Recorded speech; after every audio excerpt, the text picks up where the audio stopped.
untuk cerita kali ini, sebelum kita melanjutkan pertemuan antara Isabella Stone dan Reddington itu, kita akan mundur terlebih dahulu beberapa jam sebelumnya di sebuah penjara yang ada di Amerika yang dikenal dengan tingkat keamanannya. Di mana di sini seorang pria yang mengaku sebagai pastor memberi pesan tersembunyi menggunakan Bible yang diberikannya kepada napi pria ini yang saya bisa konfirmasikan akan dihukum mati hari ini juga. Tapi setelah melihat pesan tersembunyi dari pastor tadi, napi yang bernama Perkins ini pun tersenyum seakan-akan dia mengetahui bahwa hari ini dia tidak akan mati. Sementara di sisi lain juga sebuah mobil iring-iringan yang membawa sesuatu yang saya bisa konfirmasikan adalah senjata modern yang sangat berbahaya, tiba-tiba diserang oleh sekelompok orang, di mana kelompok yang menyerang itu berhasil mencuri senjata yang sedang dalam pengiriman ini. Dan setelah berhasil mendapatkan senjata itu, pihak yang saya bisa konfirmasikan adalah Blacklist kali ini menguji coba senjata yang baru saja didapatkannya itu. Dan itulah scene pembuka untuk cerita kali ini. Dan untuk Reddington yang saat ini bersama Isabella Stone itu, Reddington pun akhirnya menyampaikan kepada Isabella bahwa Isabella sudah membunuh teman-temannya dan rekan-rekannya. Dan karena Reddington tahu Isabella ini mengetahui detail bisnis milik Reddington secara merinci, Reddington meminta Isabella untuk memberitahu siapa yang mempekerjakan Isabella ini. Dan siapakah nama seseorang itu yang sudah memberikan informasi detail tentang bisnis milik Reddington. Karena jika tidak, Reddington bisa memastikan bahwa Isabella akan mati lemas di tempat ini karena kurangnya oksigen sebelum dia mati kedinginan. Answer my question or you will suffocate. Isabella yang mengira Reddington lupa dengan dirinya itu pun berkata bahwa dia adalah istri dari Gavin, salah satu akuntan Reddington. Di mana saat itu Isabella menyampaikan bahwa Gavin ditangkap di saat mengurus pajak tentang bisnis Reddington. Dan karena Reddington takut Gavin buka mulut, Isabella pun berkeyakinan bahwa Reddington lah yang mengutus orang untuk membunuh Gavin di penjara. Dan itulah alasan sebenarnya Isabella ingin menghancurkan bisnis Reddington, yaitu untuk membalas dendam atas yang menimpa suaminya itu.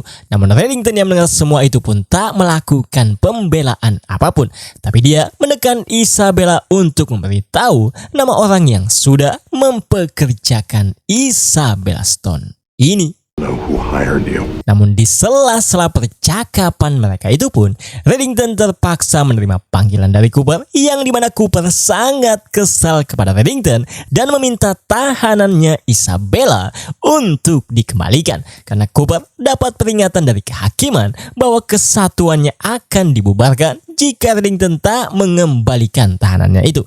Reddington yang mendengar itu pun menjawab bahwa kehakiman hanya menggertak saja, dan Reddington juga pasti akan mengembalikan Isabella Stone jika dia sudah mendapatkan informasi yang dibutuhkannya. Tapi Cooper yang mendengar itu pun menegaskan Reddington dengan sangat kesal bahwa jika Reddington tidak bisa mengembalikan Isabella Stone saat ini juga, maka Cooper ingin nama penjahat atau Blacklist lainnya yang lebih besar dari Isabella Stone itu. Yang dimana akibat permintaan Cooper itulah Reddington akhirnya memberikan Blacklist kali ini, yaitu The Architect. I want it now. The Architect. Dan akhirnya Cooper pun menjelaskan kasus Blacklist kali ini kepada timnya dengan menceritakan tentang kejahatan-kejahatan luar biasa yang pernah dirancang The Architect itu. Dan dari informasi yang didapatkannya dari Reddington, Blacklist kali ini akan melakukan aksinya hari ini di Amerika, yang entah itu apa. Tapi yang Reddington tahu bahwa The Architect akan merekrut hacker yang hari ini sedang melakukan pertandingan untuk para hacker di Philadelphia. Namun karena ini bidangnya Aram, dengan mudah Aram pun mengetahui lokasi tahap awal untuk bisa menghadiri pertandingan para hacker itu. Yang dimana akhirnya Agent King dan Donald pun pergi ke lokasi itu. Dan dengan arahan yang diberikan oleh Aram, mereka pun berhasil mengetahui lokasi untuk tahap selanjutnya.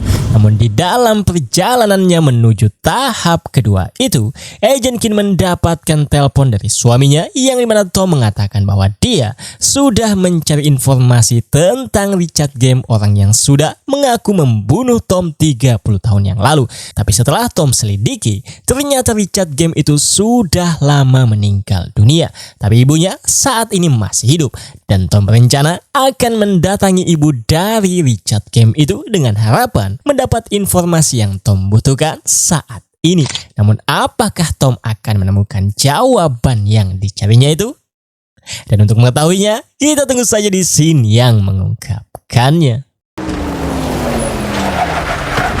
Dan untuk Agent Kim dan Donald, mereka akhirnya sampai di tahap kedua agar bisa mengetahui lokasi pertandingan para hacker itu diadakan. Dan berkat arahan Aram, Agent Kim dan Donald berhasil mendapatkan petunjuk yang berupa kotak dengan tombol kombinasi. Tapi setelah Donald melihat kotak itu, untuk mengetahui isi dalam kotak itu apa, Donald pun akhirnya melakukan trik klasik yang biasa dilakukannya, yaitu dengan menginjaknya. Dan ternyata isi dalam kotak itu adalah sebuah SD card, yang dimana setelah Aram memeriksa SD card itu, Aram mendapatkan informasi detail untuk bisa menghadiri pertandingan itu, yang dimana bahwa seseorang harus pergi sendiri ke lokasi yang tertulis dengan menggunakan topi berwarna kuning, dan pihak panitia penyelenggara pertandingan para hacker itu akan menjemput di lokasi yang tertulis.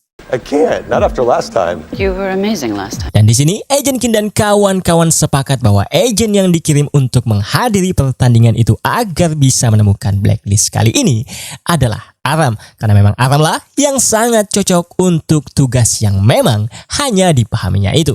Dimana awalnya Aram ini menolak karena dia tak ingin mendapatkan kejadian seperti sebelumnya, yang dimana dia hampir saja tewas ketika harus menjadi agen lapangan demi menangkap blacklist sebelumnya yang ternyata adalah wanita, yaitu Alice, yang dimana agar dia bisa menghack fasilitas Blacksite, Alice sengaja mendekati Aram sebagai kekasihnya. Tapi untungnya di saat itu Navabi dan yang lain berhasil menghentikan Alice sebelum dia melukai Aram lebih jauh, yang dimana akibat keluhan Aram itu, Cooper pun menyampaikan bahwa The Architect adalah pembunuh massal, dan ini adalah satu-satunya kesempatan untuk menangkap The Architect itu. Dan agar bisa melakukannya, eBay pun membutuhkan bantuan Aram, yang dimana akibat perkataan Cooper itulah Aram akhirnya setuju untuk menjalankan misi itu. Yellow hat, grey blazer, very handsome. Dan Aram pun akhirnya pergi ke lokasi dengan menggunakan topi kuning seperti yang diarahkan. Dimana tak lama setelah menunggu di lokasi itu, Aram pun akhirnya dijemput menggunakan mobil van putih, yang dimana dalam perjalanan menuju lokasi pertandingan para hacker itu, wajah Aram pun terpaksa ditutupi agar tidak mengetahui detail tentang lokasinya. Namun sebelum kita melihat Aram tiba di lokasi tersebut, kita akan ke sisi Reddington, yang dimana di sini Isabella Stone terlihat sudah sangat kedinginan akibat sudah terlalu lama di tempat ini. Dimana di sini Isabella masih bersikeras tidak mau memberitahu Reddington tentang orang yang sudah mempekerjakannya, yang dimana akibat itu Reddington akhirnya memberitahu Isabella bahwa bukan Reddington yang sudah membunuh suaminya Gavin, karena Gavin sampai saat ini Reddington ketahui ternyata masih hidup. Dan dulu ketika Gavin masih di penjara, Gavin meminta bantuan Reddington untuk memalsukan kematiannya dengan niat untuk melindungi kepolosan Isabella ini agar Isabella bisa melanjutkan hidupnya. Tapi akibat itu Isabella malah mengira Reddington yang sudah membunuh suami yang dicintainya itu. Dan setelah mendengar pernyataan Reddington yang memberitahu bahwa suaminya ternyata masih hidup sampai saat ini, Isabella pun memberitahu bagaimana dia bisa mengetahui detail tentang bisnis milik Reddington. Dimana Isabella mengungkapkan mengatakan bahwa dia tidak mengetahui nama orang yang mempekerjakannya karena Isabella hanya mendapat paket secara anonim yang berisi file yang sangat merinci tentang setiap aspek operasi Reddington dan sebuah kartu kredit yang Reddington bisa temukan di apartemennya di tempat yang Isabella sebutkan secara detail. Dan setelah memberitahu semuanya, Isabella pun bertanya kepada Reddington di mana keberadaan suaminya Gavin itu, di mana Reddington pun akhirnya memberitahu dengan berkata bahwa Gavin sudah menikah lagi dan Gavin akan mengingat Isabella apa adanya untuk menunjukkan kepada Gavin bahwa apa yang dilakukan Gavin dahulu kala itu malah menjadikan Isabella seperti sekarang ini. Dan Reddington tidak akan memberitahu Isabella di mana Gavin itu saat ini berada, tapi Reddington akan menyalakan pemanas ruangan ini agar suhu tubuh Isabella bisa kembali normal. I'm not going to tell you where he is, but I will turn the heat up. Sementara untuk Tom, dia pun akhirnya tiba di rumah ibu Richard Game, orang yang sudah mengaku membunuh Tom 30 tahun yang lalu itu. Dan setelah berbincang dengan ibu Richard Game ini, Tom tidak mendapatkan informasi kenapa anaknya Richard mengaku telah membunuh Christopher Hargrave 30 tahun yang lalu, yang dimana saat ini Tom belum mengungkapkan bahwa dia adalah Christopher Hargrave itu, karena wanita ini menyampaikan bahwa anaknya memanglah psikopat. Jadi dia tidak heran dengan apa yang dilakukan anaknya itu. Tapi setelah Agent Keane menyelidiki berkas-berkas file tentang Richard Game, Agent Keane pun memberitahu Tom bahwa sebelum dia mengaku membunuh Tom 30 tahun yang lalu, Richard Game hanya mendapat kunjungan dari ibunya itu. Ya, akhirnya membuat Tom mengetahui bahwa ibunya telah berbohong kepada Tom, dan akibat mengetahui itu, Tom pun kembali mengunjungi ibu dari Richard Game itu. Yang dimana di sini Tom pun akhirnya mendapat informasi sebenarnya kenapa Richard Game itu mengaku telah membunuh Tom 30 tahun yang lalu. Yang dimana wanita ini memberitahu bahwa 30 tahun yang lalu sebuah surat datang kepadanya yang isinya jika Richard mau mengaku telah membunuh Tom, wanita ini akan mendapat 100.000 US dollar. Dan untuk pernyataan detail bagaimana Richard membunuh Tom itu, ternyata pihak yang membayar 100.000 US dollar itu memberikan skrip naskah yang memang sudah disiapkannya. Dan ternyata wanita ini masih menyimpan skrip naskah tersebut sampai saat ini, yang dimana dia pun akhirnya memberikan skrip naskah tersebut kepada Tom untuk membuktikan ucapannya itu. Dan di sini muncullah pertanyaan, siapakah pihak yang sudah membayar wanita ini 100.000 US dollar agar anaknya mau mengakui telah membunuh Tom 30 tahun yang lalu itu? Yang dimana untuk mengetahuinya, kita tunggu saja di scene yang mengungkapkan semuanya. Karena tak lama setelah ini, kita pun kembali ke kasus dimana di sini Aram akhirnya tiba di lokasi tempat pertandingan hacker itu diadakan. Dan karena Aram takut penyadap yang dibawanya diketahui pihak penyelenggara, dengan hati-hati Aram pun langsung menghancurkannya. Tapi setelah melewati pihak keamanan, Aram kembali dikejutkan karena di tempat ini dia melihat mantan kekasihnya, yaitu Alice, yang juga seorang hacker yang pernah menjadi blacklist sebelumnya itu. Dimana di sini Aram pun mencoba mendatanginya untuk bertanya mengapa Alice ini bisa ada di sini bukannya di penjara. Tapi Alice mencoba mengingatkan Aram dengan menyampaikan bahwa sekarang bukan waktu yang tepat untuk menjelaskannya. Hingga pada akhirnya pertandingan untuk menghack sebuah perangkat lunak pun itu dimulai. Di mana para hacker termasuk Aram dan Alice ikut dalam pertandingan itu. Dan tak membutuhkan waktu yang lama, ternyata Aram lah yang menjadi pemenangnya. Karena dia melakukannya hanya dalam waktu 51 detik saja. Tapi tak lama setelah kontes itu selesai, The Architect yang menjadi blacklist kali ini pun muncul bersama para anak buahnya. Alice yang mengetahui itu pun segera mengajak Aram pergi dengan alasan jika The Architect mengetahui bahwa mereka berdua ini bekerja untuk pemerintah, mereka bisa saja tewas. Dan ternyata Alice ini bisa berada di tempat ini dalam rangka bekerja untuk salah satu biro, yaitu NSA, untuk mencuri data yang diinginkan pihak NSA. Dan itulah alasannya Alice ini tidak dipenjara, karena dia berhasil membuat kesepakatan dengan bekerja atau menjadi aset NSA. 3.7 seconds ahead of schedule. Sementara untuk The Architect Blacklist kali ini, ternyata dialah sponsor sebenarnya agar kontes hacker ini bisa diadakan, yang tentu saja tanpa sepengetahuan pihak penyelenggara, dengan niat mendapatkan hacker yang diinginkannya, yang kriterianya adalah Aram, karena Aram berhasil menghack perangkat lunak tadi dengan waktu yang lebih cepat dari waktu yang dibutuhkan The Architect ini. Dan di sini The Architect pun mencoba bertanya kepada pihak penyelenggara bahwa dia ingin bicara dengan pemenang kontes, maksudnya adalah Aram.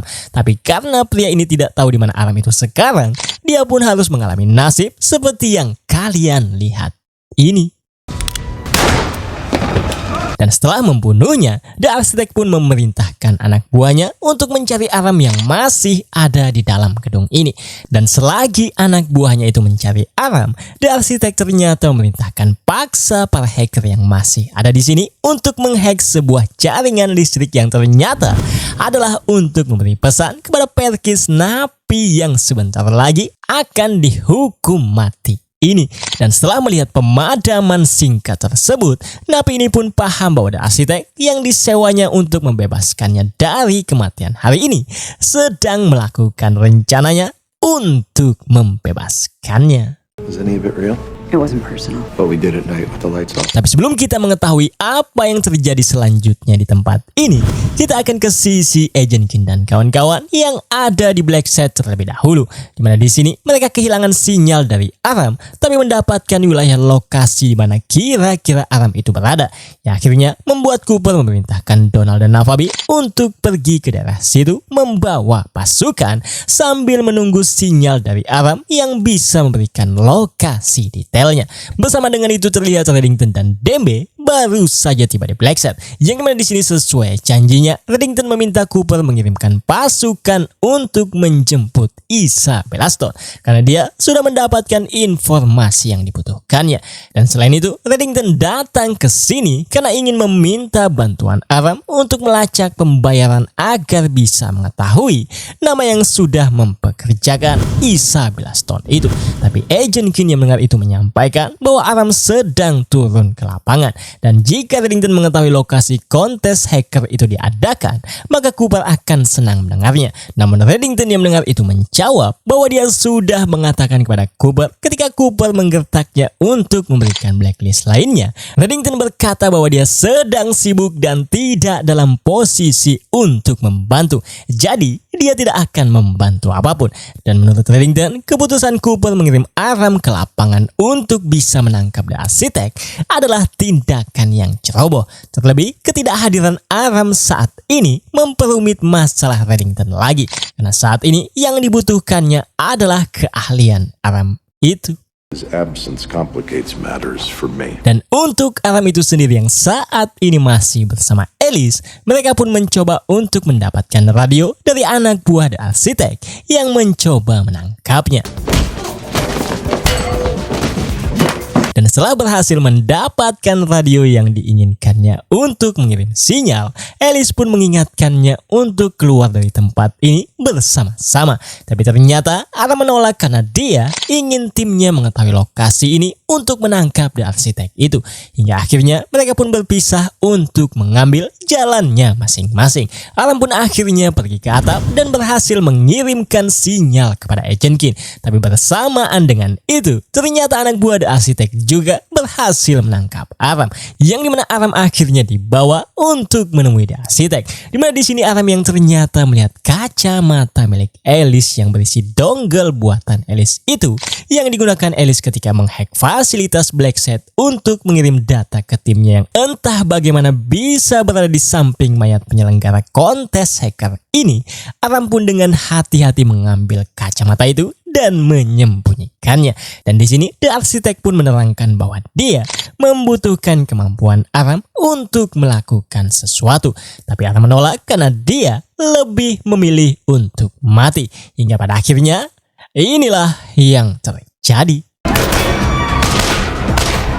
di mana Donald dan kawan-kawan tiba di tempat ini dan mereka berhasil melumpuhkan beberapa anak buah The Architect. Tapi The Architect berhasil membuat pengalihan yang dimana dia pada akhirnya berhasil melarikan diri dengan beberapa anak buahnya dan ternyata membawa Aram juga dalam pelariannya itu.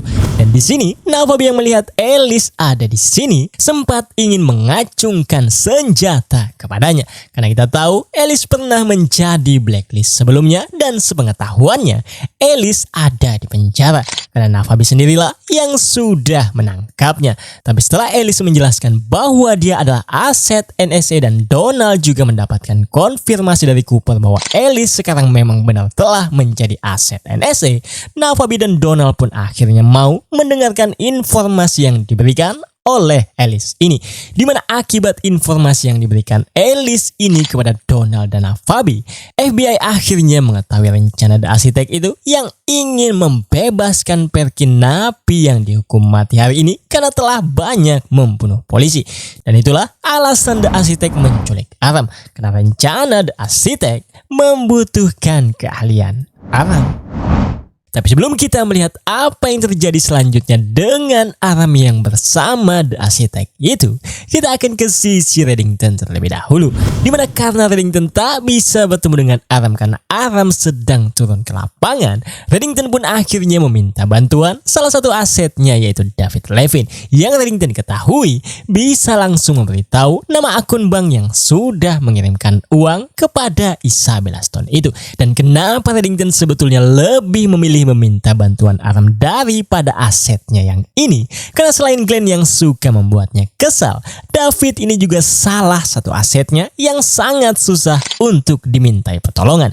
Karena di sini David berkata bahwa itu akan melanggar kebijakan peraturan bank yang dikelolanya dan dia tidak bisa melakukan hal itu untuk Reddington meski Reddington sudah menjelaskan alasannya. Terlebih David juga sedang dilukis oleh pelukis yang sangat terkenal asal Italia ini yang ternyata tidak mengerti bahasa Inggris.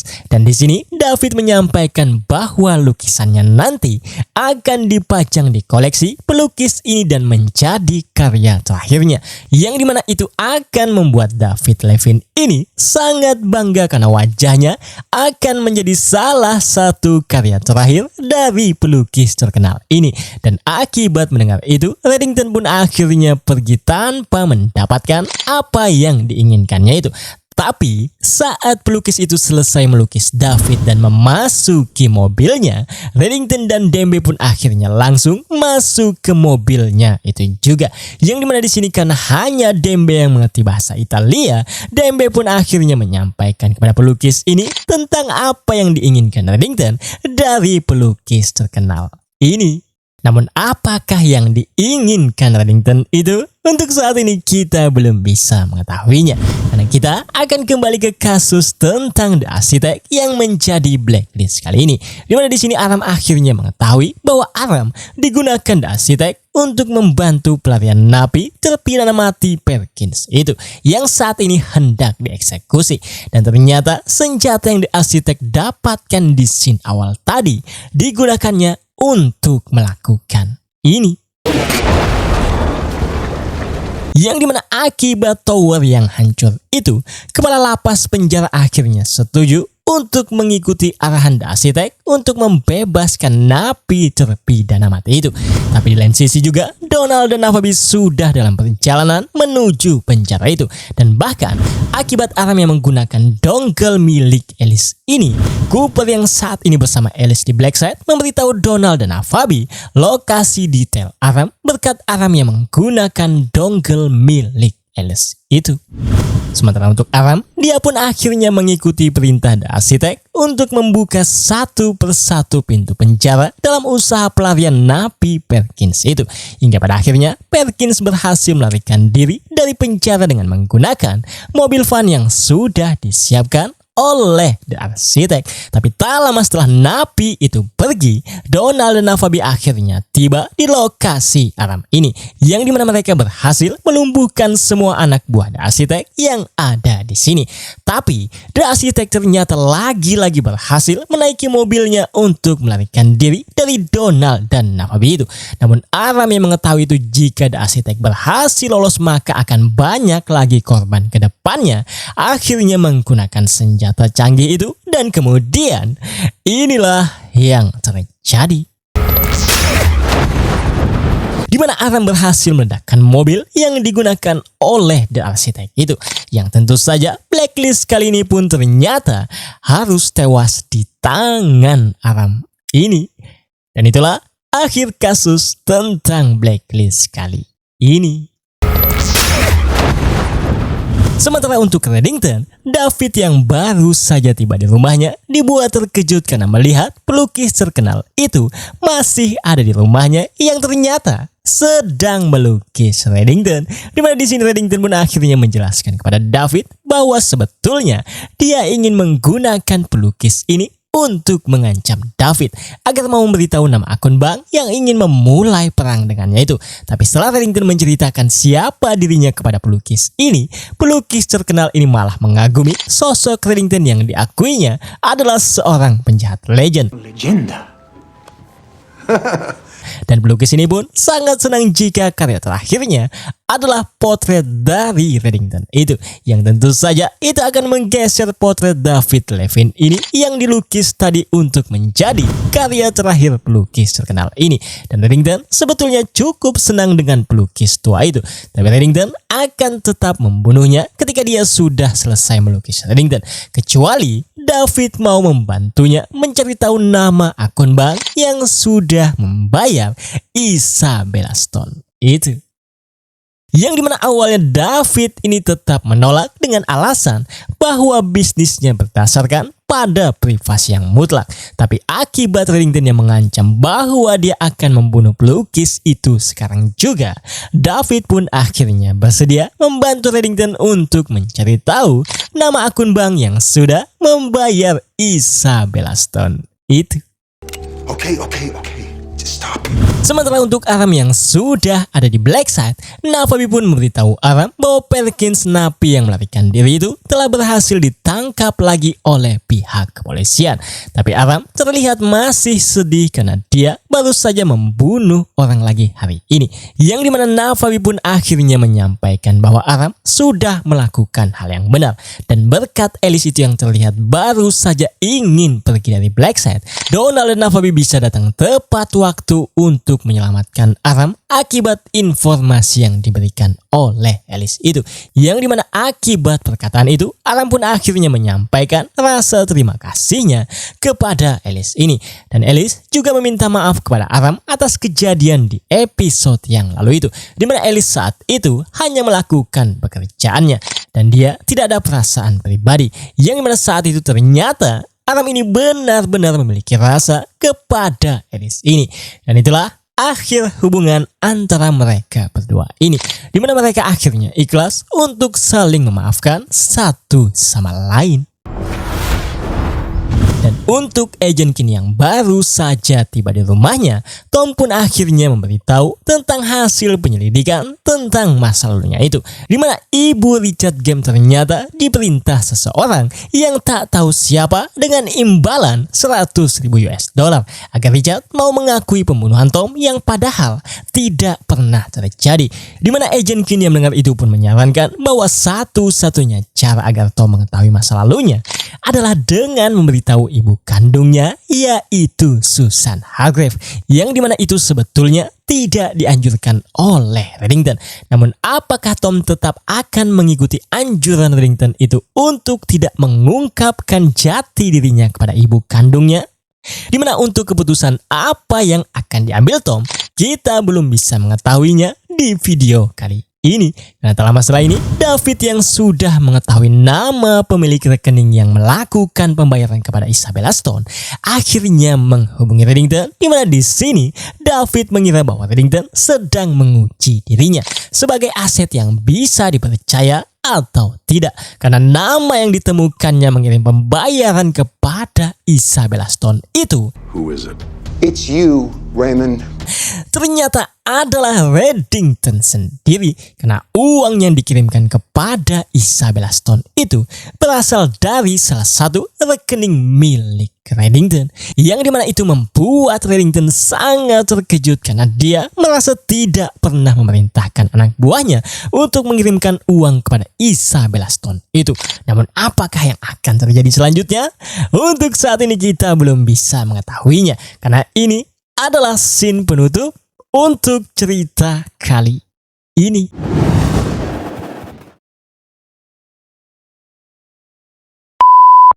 That's dangerous.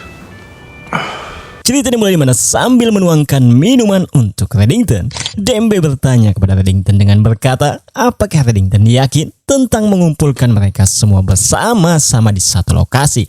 Maksudnya adalah mengumpulkan para aset-aset Reddington, karena menurut Dembe mengumpulkan semua para asetnya pada satu tempat itu terlalu berbahaya. Tapi Reddington yang mendengar itu pun menjawab bahwa ada pengkhianat dalam organisasinya, dan Reddington berniat untuk menemukan pengkhianat itu. Namun 9 jam kemudian setelah percakapan antara Reddington dan Dembe tadi, inilah yang terjadi. Di mana Reddington terbangun dengan keadaan terengah-engah di suatu tempat, dan di sini Dr. Havercam yang menangani Reddington ini menjelaskan kepada Reddington bahwa dia adalah spesialis panggilan atau aset di tim Code 77 untuk menangani keadaan darurat Reddington. Dan setelah pernafasan Reddington mulai stabil, dokter ini pun bertanya tentang apa yang diingat Reddington, di mana Reddington menjawab bahwa dia hanya mengingat ada makan malam di sebuah restoran. Dan selain itu, Reddington tidak ingat apa-apa lagi. Dan setelah memberitahu itu, Reddington pun bertanya kepada dokternya apa yang terjadi dengannya dan di mana keberadaan Dembe. Dokter yang mendengar itu pun menjawab bahwa dia tidak tahu yang mana itu Dembe, tapi orang yang mengantar Reddington ke tempat ini telah pergi setelah melihat kondisi Reddington mulai stabil. Dan untuk kondisi Reddington saat ini, dokter ini menjelaskan bahwa Reddington saat ini sedang sekarat, dan dokter ini berkeyakinan Reddington telah diracuni. Tapi dokter ini tidak yakin bagaimana caranya, dan saat ini dokter ini hanya bisa memberikan obat untuk mencegah gejala, dan itu hanya untuk waktu yang singkat. Kecuali Reddington tahu bagaimana kronologinya Reddington bisa sampai diracuni, dan dokter ini juga menyampaikan bahwa dia mungkin bisa membuat Reddington tetap hidup 1 atau 2 hari saja.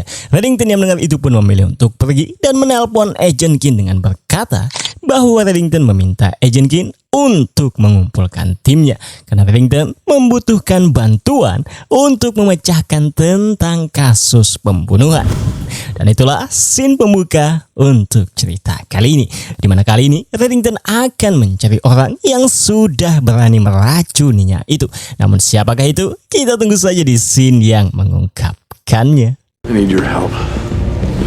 Solve a murder. Dan tak lama setelah ini, Reddington pun akhirnya sampai ke Blackside sendirian, di mana di sini dia menjelaskan kepada Agent Kin dan kawan-kawan bahwa dia sedang sekarat karena Reddington telah diracuni oleh seseorang dalam organisasinya, di mana seseorang itu mempunyai akses ke akun luar negeri milik Reddington yang digunakan untuk mendanai serangan belakangan ini terhadapnya. Dan Reddington mengetahui bahwa ada 11 orang atau asetnya yang memiliki akses ke akun itu. Dan tadi malam Reddington memanggil 11 orang itu untuk makan malam di sebuah restoran yang tidak tahu di restoran apa. Namun apa yang terjadi selanjutnya, Reddington hanya ingat potongan-potongan saja. Seperti Reddington memegang segelas wine, tapi dia tidak ingat apakah dia meminumnya.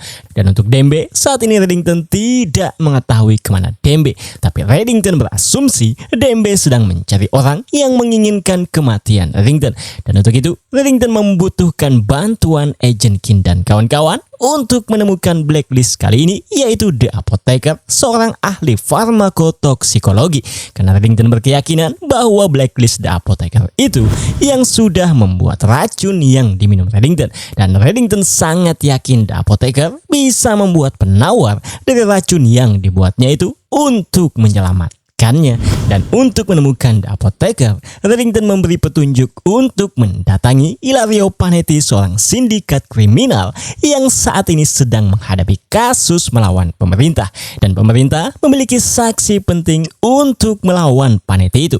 Tapi baru-baru ini, sebelum sidang melawan Panetti itu di pengadilan, saksi dari pemerintah itu ternyata mengalami koma, yang dimana Reddington berasumsi bahwa Panetti menggunakan jasa The Apotheker untuk membuat saksi penting itu koma. Dan selagi Agent King dan kawan-kawan mencari The Apotheker itu, Reddington berencana untuk mencoba mencari Dembe, yang Reddington yakini Dembe saat ini mungkin saja dalam bahaya. Try to save my life, I'll spend what time I have saving his. Dan sebelum kita fokus ke Agent King dan kawan-kawan yang mencoba mencari petunjuk untuk menemukan The Apotheker dan Reddington yang mencoba mencari keberadaan Dembe, kita akan melihat blacklist kali ini The Apotheker itu terlebih dahulu. Dimana di sini saya akan menjelaskan sedikit tentang The Apotheker ini. Dimana blacklist kali ini memiliki keahlian yang berspesialisasi dalam mengembangkan racun yang dibuat khusus untuk target individu, yang dimana racun itu bisa menutupi kematian korbannya sebagai penyebab alami atau tidak disengaja seperti aneurisma, overdosis, atau alergi, dan racunnya biasanya hampir tidak mungkin dideteksi setelah kematian korbannya. Dan blacklist kali ini ternyata memiliki seorang istri yang ingin menceraikannya. Tapi karena The Apotheker tak ingin berpisah dari istrinya itu, dia pun menyuntikkan semacam racun yang dibuatnya agar istrinya tidak bisa kemana-mana dan sulit untuk berbicara. Dan di sini The Apotheker memberitahu istrinya yang tidak berdaya ini bahwa istrinya ternyata saat ini sedang hamil beberapa minggu, dan The Apotheker sudah menyiapkan kamar untuk anak mereka kelak. Namun dari ekspresi wanita ini kita bisa menyimpulkan bahwa dia tidak ingin memiliki anak dari The Apotheker ini. Let me tell you about Ilario Panetti. Di lain sisi, untuk menemukan blacklist kali ini, Agent King dan Donald pun akhirnya mendatangi pihak dari pemerintah yang menangani kasus Panetti itu. Dimana setelah pria ini menceritakan semua yang diketahuinya, Agent King dan Donald pun mendapatkan nama saksi penting, yaitu Helen, yang saat ini sedang koma di rumah sakit. Dimana setelah dari tempat ini, Agent King dan Donald pun pergi ke rumah sakit tempat saksi itu dirawat. Dimana dokter yang merawat Helen ini memberitahu semuanya kepada Agent King dan Donald bahwa sampai saat ini keadaannya tidak juga membaik karena dokter tidak bisa mendeteksi racun di tubuh Helen itu. Donald dan Agent King pun mencoba mencari informasi tentang awal mula kejadian yang menimpa Helen dengan bertanya kepada orang tua Helen maupun suaminya, yaitu pria ini. Dimana pria ini menjelaskan bahwa terakhir sebelum dia koma, saat itu Helen sedang menemui kliennya di sebuah restoran, dan sejak saat itu Helen pun tiba-tiba mengalami reaksi alergi dan mengalami koma sampai saat ini. Agent King pun sempat merasa empati dengan suaminya ini karena dia mendengar bahwa jauh hari pria ini ada memesan kamar hotel untuk liburan bersama istrinya untuk merayakan pernikahan mereka yang memasuki usia 10 tahun. Tapi minggu lalu dia terpaksa pergi sendiri ke hotel itu untuk menjernihkan pikirannya dan memikirkan apa yang akan dilakukan selanjutnya dengan keadaan yang menimpa istrinya itu. Dan untuk saat ini setelah mendengarkan keterangan dokter, suami dan orang tua Helen, Agent King dan Donald pun percaya bahwa satu-satunya yang bisa memberi petunjuk untuk menemukan The Apotheker adalah Panetti, sindikat kriminal itu. Dan untuk itu kita pun melihat Navabi mendatangi Panetti yang saat ini bersama dengan pengacaranya. Dimana di sini Navabi yang merasa tak memiliki banyak waktu karena mengetahui keadaan Reddington, dia pun terang-terangan mengancamnya dan menuduh bahwa Panetti yang sudah menyewa The Apotheker untuk membuat koma Helen, saksi penting yang melawan Panetti di pengadilan itu. Tapi setelah mendengar penjelasan Panetti dan pengacaranya bahwa dia tidak ada hubungannya dengan apa yang semua dituduhkan oleh Navabi karena dia tak memiliki motif sama sekali untuk membuat Helen koma, dan bahkan untuk membuktikan bahwa dia tidak ada hubungannya, Panetti pun bersedia untuk bekerja sama dengan meminta pengacaranya untuk memberikan file tentang kasus yang dihadapinya. Dan benar saja, setelah Aram menyelidiki file yang diberikan Panetti itu, Aram dan yang lain mendapat konfirmasi bahwa Panetti memang tidak memiliki motif untuk membuat Helen koma. Jadi, jika memang bukan panitia yang menyewa The Apotheker untuk membuat Helen koma, lalu siapakah itu? Dan untuk mengetahuinya, kita tunggu saja di scene yang mengungkapkannya. Karena telah masalah ini, kita akan ke sisi Reddington terlebih dahulu, di mana untuk menemukan Dembe yang entah pergi kemana, Reddington pun mencoba menghubungi kontaknya yang mungkin memiliki informasi atau melihat keberadaan Dembe. Tapi nyatanya Reddington tidak mendapatkan petunjuk apapun, yang dimana akibat itu Reddington pun menemui kembali dokter yang merawatnya di scene awal tadi. Dan di sini setelah Reddington bertanya kepada dokter ini dan memberikan ciri-ciri tentang orang yang mengantarkan Reddington agar Reddington bisa mendapatkan perawatan dari dokter ini, Reddington pun mendapatkan konfirmasi bahwa yang mengantarnya memanglah Dembe, yang dimana dokter ini juga menyampaikan bahwa Reddington diantar menggunakan mobil yang terparkir di lokasi yang diberikan oleh dokter ini. Dan akibat mendengar itu, Reddington pun pergi ke lokasi tempat mobil itu terparkir. Dan di sini Reddington mengetahui bahwa mobilnya ternyata bukan miliknya. Namun dari STNK mobil ini, Reddington mendapatkan alamat pemilik mobil ini, yang akhirnya dia pun berencana untuk pergi ke alamat itu. Dimana setelah Reddington tiba di alamat itu, ternyata pemilik rumah tidak ada di sana dan rumahnya juga terlihat sangat berantakan. Tapi ternyata Reddington menemukan topinya ada di tempat ini, yang bisa kita asumsikan Reddington memang sempat ada di rumah ini, yang saat ini kita maupun Reddington tidak mengetahui rumah siapakah ini. Namun tak lama kemudian, dia mendengar suara gaduh yang ternyata suara itu berasal dari dalam bagasi mobil yang ada di tempat ini. Dimana setelah Reddington membuka bagasi mobil itu, Reddington menemukan seorang wanita berkulit hitam sedang terikat di dalam bagasi mobil tersebut. Dan ternyata yang memasukkan wanita ini ke dalam bagasi mobil adalah Reddington sendiri. Tapi Reddington tidak mengingat bahwa dia telah melakukannya. You did. Nah, akhirnya wanita ini pun menjelaskan kepada Reddington yang masih tidak bisa mengingat apa yang telah terjadi. Dan Reddington terlihat mulai mendapatkan gejala parah akibat racun di tubuhnya itu. Dimana wanita ini sempat menyampaikan bahwa dia adalah Lulu. Dan mereka bertemu tadi malam sebelum Reddington memasukkannya ke bagasi mobil. Dan untuk rumah siapa ini, wanita ini juga tidak mengetahuinya. Namun belum sempat menjelaskan semuanya, gejala Reddington semakin parah, yang dimana wanita yang masih ketakutan ini melihat kesempatan untuk melarikan diri. Tapi Reddington berhasil mencegah pelarian itu. Dan wanita ini yang melihat Reddington semakin parah akibat racun itu menyarankan Reddington untuk sebaiknya pergi menemui dokter. Dan akibat mendengar itu, Reddington pun membawa wanita itu ke sebuah apotik yang ternyata sudah tutup. Dan di sini Reddington pun meminta tolong kepada wanita ini untuk mencarikan obat yang diperlukannya. Tapi setelah wanita itu mendapatkan semua apa yang diinginkan Reddington, tiba-tiba inilah yang terjadi. Bronchodilator.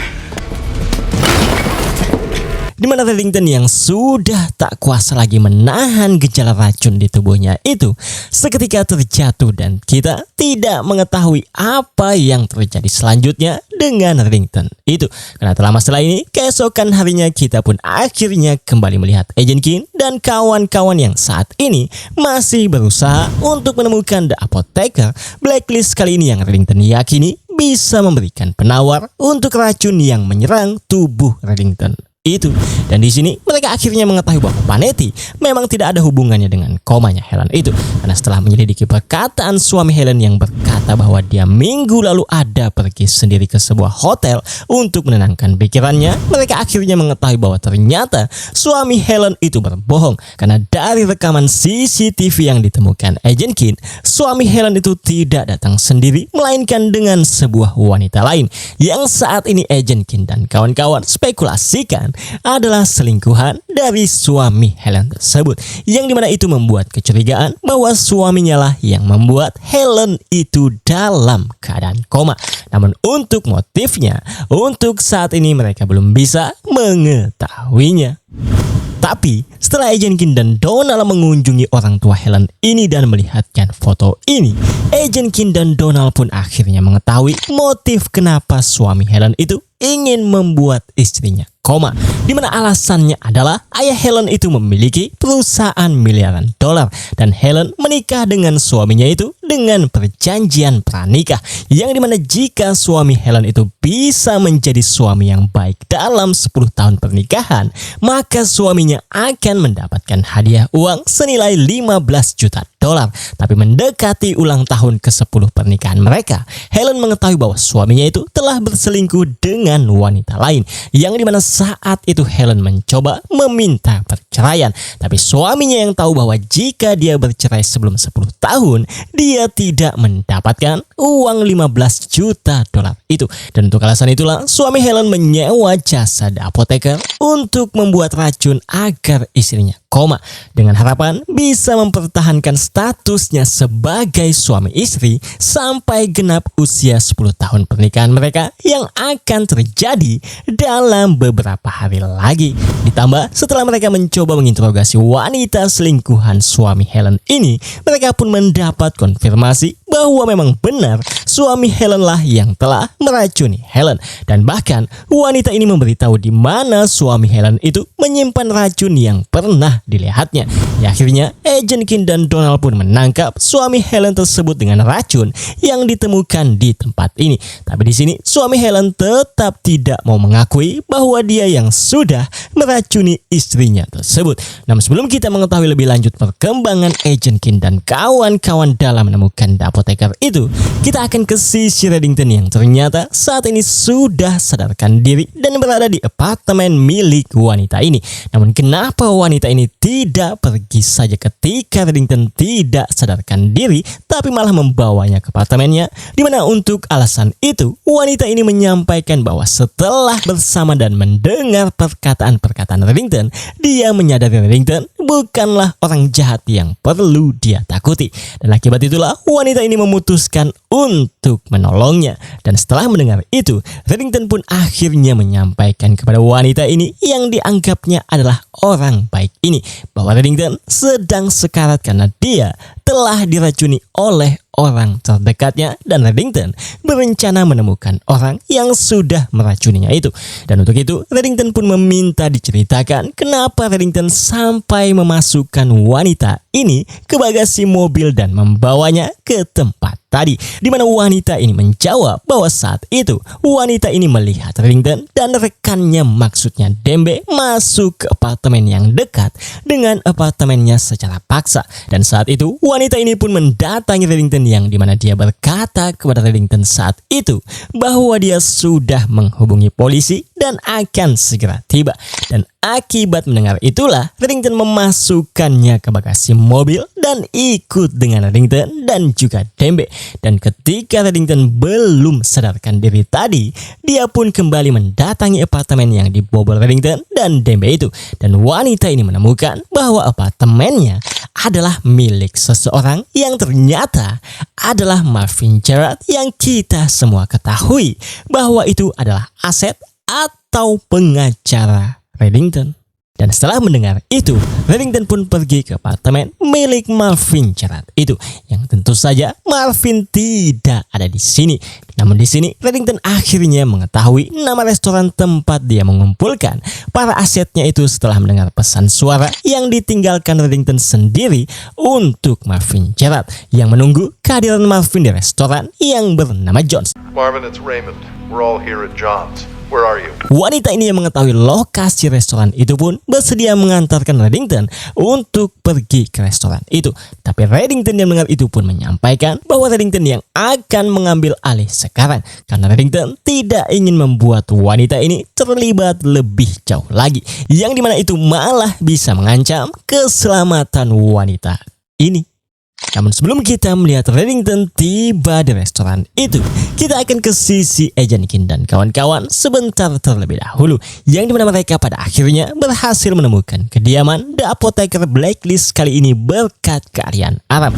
Namun saat Agent King dan Donald pergi ke alamatnya, mereka tidak menemukan The Apotheker, tapi mereka menemukan istri The Apotheker yang tidak berdaya ini. Dan setelah mendapatkan perawatan sedikit, wanita ini pun mencoba menyampaikan tentang keberadaan suaminya itu dengan terbata-bata. Tapi sebelum kita melihat Agent King dan Donald pergi untuk menangkap The Apotheker, kita akan kembali ke Reddington yang sudah tiba di restoran tempat dia mengumpulkan para asetnya untuk mencari tahu siapa yang sudah mengkhianatinya di antara ke-11 asetnya yang dia kumpulkan di tempat ini.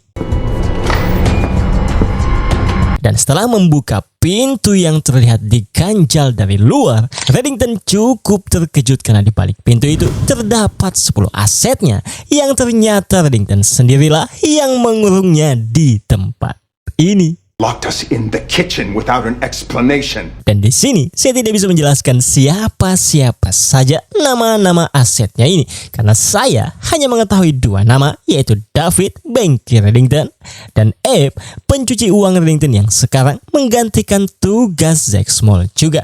Dan sisanya kita belum diberitahu. Namun yang pasti semua asetnya yang ada di sini memiliki akses ke akun rekening luar negeri milik Reddington. Dan setelah para asetnya menceritakan bagaimana kejadian di tempat ini, Reddington pun mulai mengingat bahwa dia mengundang 11 asetnya ke tempat ini untuk mencari tahu siapa yang sudah mengkhianatinya dari ke-11 asetnya itu. Namun yang hadir saat itu ternyata hanya 10 orang karena Marvin Gerard tidak datang ke tempat ini. Dan ketika David mencoba meminum wine karena sudah terlalu lama dikurung oleh Reddington yang melihat itu pun segera membuang gelasnya karena dia berkeyakinan Reddington diracuni melalui wine atau anggur itu. Karena saat itu ternyata yang meminum wine hanyalah Reddington sendiri. Namun wanita ini yang mengingat bahwa Reddington meminum wine tertentu menunjukkan botol yang diminum Reddington saat itu. Dan ternyata wine yang diminum Reddington dikirim oleh Marvin Gerard sebagai permintaan maafnya karena tidak bisa hadir di tempat ini.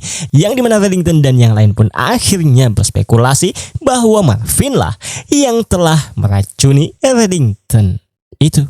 Sementara untuk Agent King dan Donald, berkat informasi yang diberikan istri Blacklist kali ini, Agent King dan Donald pun berhasil menangkap The Apotheker yang ternyata sedang membeli perlengkapan bayi untuk kelahiran anaknya kelak. Dimana tak lama setelah mereka menangkap Blacklist kali ini, Reddington menghubungi Agent King menanyakan apakah sudah mendapat konfirmasi tentang racun yang ada di tubuh Reddington atau melalui apa Reddington diracuni. Dimana Agent King yang mendengar itu menjawab bahwa dia baru saja menangkap The Apotheker, dan untuk identifikasi melalui media apa Reddington diracuni, bagian lab masih memeriksanya. Reddington yang mendengar itu pun berkata bahwa dia mungkin mengetahui bagaimana Reddington bisa diracuni, yaitu melalui sebuah wine yang diminum Reddington. Dan saat ini Reddington telah menyuruh anak buahnya mengirimkan sebotol wine itu kepada Agent King untuk diuji coba apakah benar wine yang diminum Reddington memanglah mengandung racun. Dimana tak lama setelah berkata seperti itu, Reddington yang sudah tidak tahan lagi dengan gejala racunnya akhirnya terjatuh ke tanah lagi. Yang dimana akibat itu Donald dan Navabi pun menginterogasi The Apotheker, menanyakan siapa orang yang sudah menyewanya untuk membuat racun untuk Reddington. Dimana The Apotheker menjelaskan bahwa dia hanya dikontak melalui dark web. Jadi dia tidak mengetahui tentang orang yang sudah menyewanya itu. Tapi The Apotheker yang tahu bahwa dia akan mendapat hukuman mati ingin membuat kesepakatan, yaitu menghilangkan hukuman matinya dan diganti dengan hukuman seumur hidup saja, dengan alasan dia ingin melihat pertumbuhan anaknya kelak. Dan jika FB bersedia, maka dia akan memberikan penawar untuk puluhan orang yang saat ini masih sakit akibat racun yang dibuatnya. Dan tentu saja The Apotheker akan membuatkan penawar untuk Reddington. I'll tell you how to cure Raymond Reddington. Donald dan Afabi pun mau tidak mau menerima kesepakatan itu karena Reddington sudah mengalami masa kritis yang pada akhirnya Reddington pun berhasil selamat akibat penawar yang diberikan oleh The Apotheker itu, dimana saat Reddington sudah sadarkan diri lagi, Reddington disambut oleh dua asetnya yaitu Buzz dan Glenn yang sudah menunggu Reddington, dimana di sini Reddington yang melihat Glenn memintanya untuk menemukan Marvin Gerard, tapi ternyata sebelum Reddington sadarkan diri, Glenn sudah menemukan Marvin Gerard itu.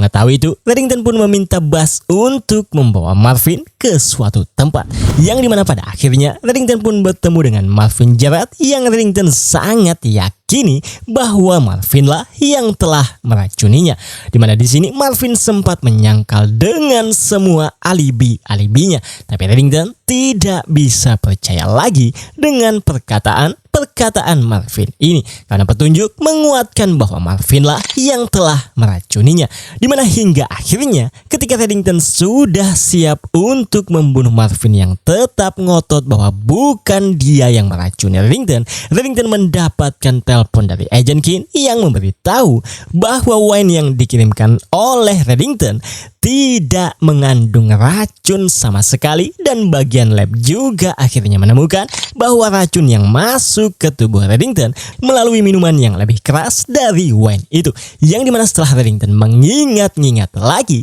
dia akhirnya mengetahui bahwa di episode ini Reddington dan kita hanya melihat Reddington meminum 2 gelas. Satu adalah wine yang diberikan oleh Marvin Gerard dan satunya adalah minuman yang diminum Reddington di scene awal tadi, yaitu minuman yang dituangkan oleh Dembe yang membuat kita maupun Reddington berasumsi bahwa Dembe lah yang telah meracuninya. Dan di sini Reddington mencoba menolak kenyataan tentang fakta yang ditemukannya itu, di mana Agent King sempat bertanya siapakah orang itu, tapi Reddington tidak mau memberitahu dan segera menutup teleponnya. Dan setelah ini kita pun akhirnya diperlihatkan keberadaan Dembe itu yang terlihat sedang berjalan di suatu tempat yang dimana kita belum bisa mengetahui kemanakah tujuan Dembe itu dan apakah benar Dembe yang sudah meracuni Reddington. Dan untuk saat ini kita belum bisa mengetahuinya karena ini adalah scene penutup untuk cerita kali ini.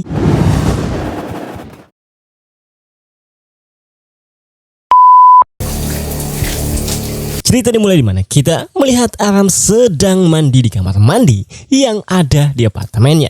Namun sebelum kita melihat apa yang terjadi selanjutnya dengan Aram, kita akan flashback terlebih dahulu ke chapter 76, di mana saat itu untuk menangkap Blacklist the Architect, Aram terpaksa turun ke lapangan, yang dimana dalam misinya itu Aram bertemu dengan Alice, mantan kekasihnya, yang kita tahu pernah menipu Aram agar bisa menghack fasilitas Blacksad. Tapi ternyata agar bisa keluar dari penjara, Alice membuat kesepakatan dan menjadi aset untuk NSA. Dan di chapter yang lalu itu Alice cukup membantu hingga akhirnya berhasil membuat Donald dan Afabi tiba dengan tepat waktu untuk menyelamatkan Aram, yang dimana akibat itulah Aram berterima kasih kepada Alice. Namun di saat itu ternyata saya salah menyimpulkan tentang hubungan mereka, dimana saat itu saya mengira itu adalah pertemuan terakhir Aram dan Alice, tapi nyatanya itu adalah awal mula hubungan mereka terjalin lagi, karena di sini Alice tiba-tiba masuk untuk mandi bersama Aram, dan Aram sempat terkejut dan bertanya bagaimana Alice bisa masuk ke apartemennya, karena Aram mengingat bahwa dia telah mengunci pintunya. Alice yang mendengar itu pun menjawab bahwa Aram tidak mengunci pintunya, namun Aram yang sangat yakin bahwa dia telah menguncinya. Akhirnya Aram pun mencoba untuk mengeceknya, tapi tak lama setelah Aram mengeceknya, inilah yang terjadi. Dimana Alice yang mendengar itu pun akhirnya keluar kamar mandi juga untuk mencari Aram, dan dia terkejut melihat Aram ternyata sudah tidak berdaya karena telah disekap, dan yang menyekapnya ternyata adalah Dembe Zuma yang akan menjadi Blacklist kali ini. Dan itulah scene pembuka untuk cerita kali ini. Dimana keesokannya, rumah Aram pun akhirnya dipenuhi dengan kepolisian termasuk Donald dan Nafabi akibat panggilan 911 dari tetangga Aram yang mendengar keributan semalam itu. Dimana di sini terlihat di meja Aram terdapat beberapa paketan ganja dan alat hisapnya, yang dimana bisa kita asumsikan bahwa jika Dembe tidak datang semalam, maka Aram dan Alice akan melakukan pesta ganja. Dan di sini Nafabi sempat emosi setelah melihat Alice karena dia beranggapan bahwa sesuatu yang terjadi dengan Aram akibat Alice ini. Tapi setelah Donald menceritakan semuanya bahwa Aram telah diculik oleh Dembe dan Alice adalah korban juga yang ditemukan di sekap di lemari, Nafabi pun menahan emosinya. Tapi dia tidak bisa menahan perasaan yang mengetahui bahwa Aram telah menjalin hubungan lagi dengan Alice ini. Dan akibat kejadian ini, Reddington pun dipanggil oleh Cooper dan menjelaskan bahwa Aram telah diculik oleh Dembe. Dan Cooper ingin tahu bagaimana perkembangan Reddington yang sudah mencari Dembe lebih dari sebulan. Karena Cooper takut Dembe akan mengancam keselamatan agennya, yaitu Aram. Dimana Reddington yang mendengar itu menjawab dengan berkata bahwa Dembe telah mengambil risiko yang diperhitungkannya untuk menculik Aram. Dan Reddington sangat yakin Dembe menculik Aram bukan untuk menyakitinya, melainkan untuk memanfaatkannya. Dan jika keselamatan Aram yang Cooper khawatirkan, maka Reddington bisa menjamin saat ini Aram benar-benar aman. Namun untuk menemukan Dembe, Reddington menjelaskan bahwa penculikan Aram telah menghadirkan kesempatan langka, di mana hanya sedikit orang yang dapat sepenuhnya memahami kegigihan pria seperti Dembe Zuma. Karena Reddington yang mengajari Dembe semua yang Reddington ketahui tentang taktik penghindaran ataupun bertahan hidup. Dan sekarang meskipun mendedikasikan setiap sumber daya yang Reddington miliki untuk menemukannya, Dembe benar-benar telah menghindari deteksi. Namun penculikan Aram telah meninggalkan 2 jejak yang bisa diikuti. Dan Reddington menyarankan FBI fokus untuk mencari Aram dan biarkan Reddington yang mencari Dembe. Cooper yang mendengar itu pun setuju asalkan Agent King ikut dengan Reddington dalam mencari keberadaan Dembe itu. Agent King goes with you, and she reports to me. Sementara untuk Donald dan Nafabi, mereka pun akhirnya menginterogasi Alice untuk menemukan petunjuk dalam mencari Aram. Dan setelah Alice menjelaskan semua apa yang terjadi saat penculikan itu, Alice memiliki cara atau kesempatan agar bisa mengetahui keberadaan Aram, yaitu semacam alat yang dimiliki Alice ini. Dan Aram juga memilikinya yang mereka sebut sebagai Key Hunter, yang dimana alatnya itu biasa digunakan para hacker dengan menempelkannya pada hal-hal yang tidak ingin dihilangkan, seperti kunci mobil, laptop, atau hewan peliharaan, yang kurang lebih semacam GPS tapi bukan GPS pada umumnya, di mana alat itu akan mengambil lokasi dari perangkat seluler yang ada di dekatnya lalu mengirimkan sinyal untuk dilacak.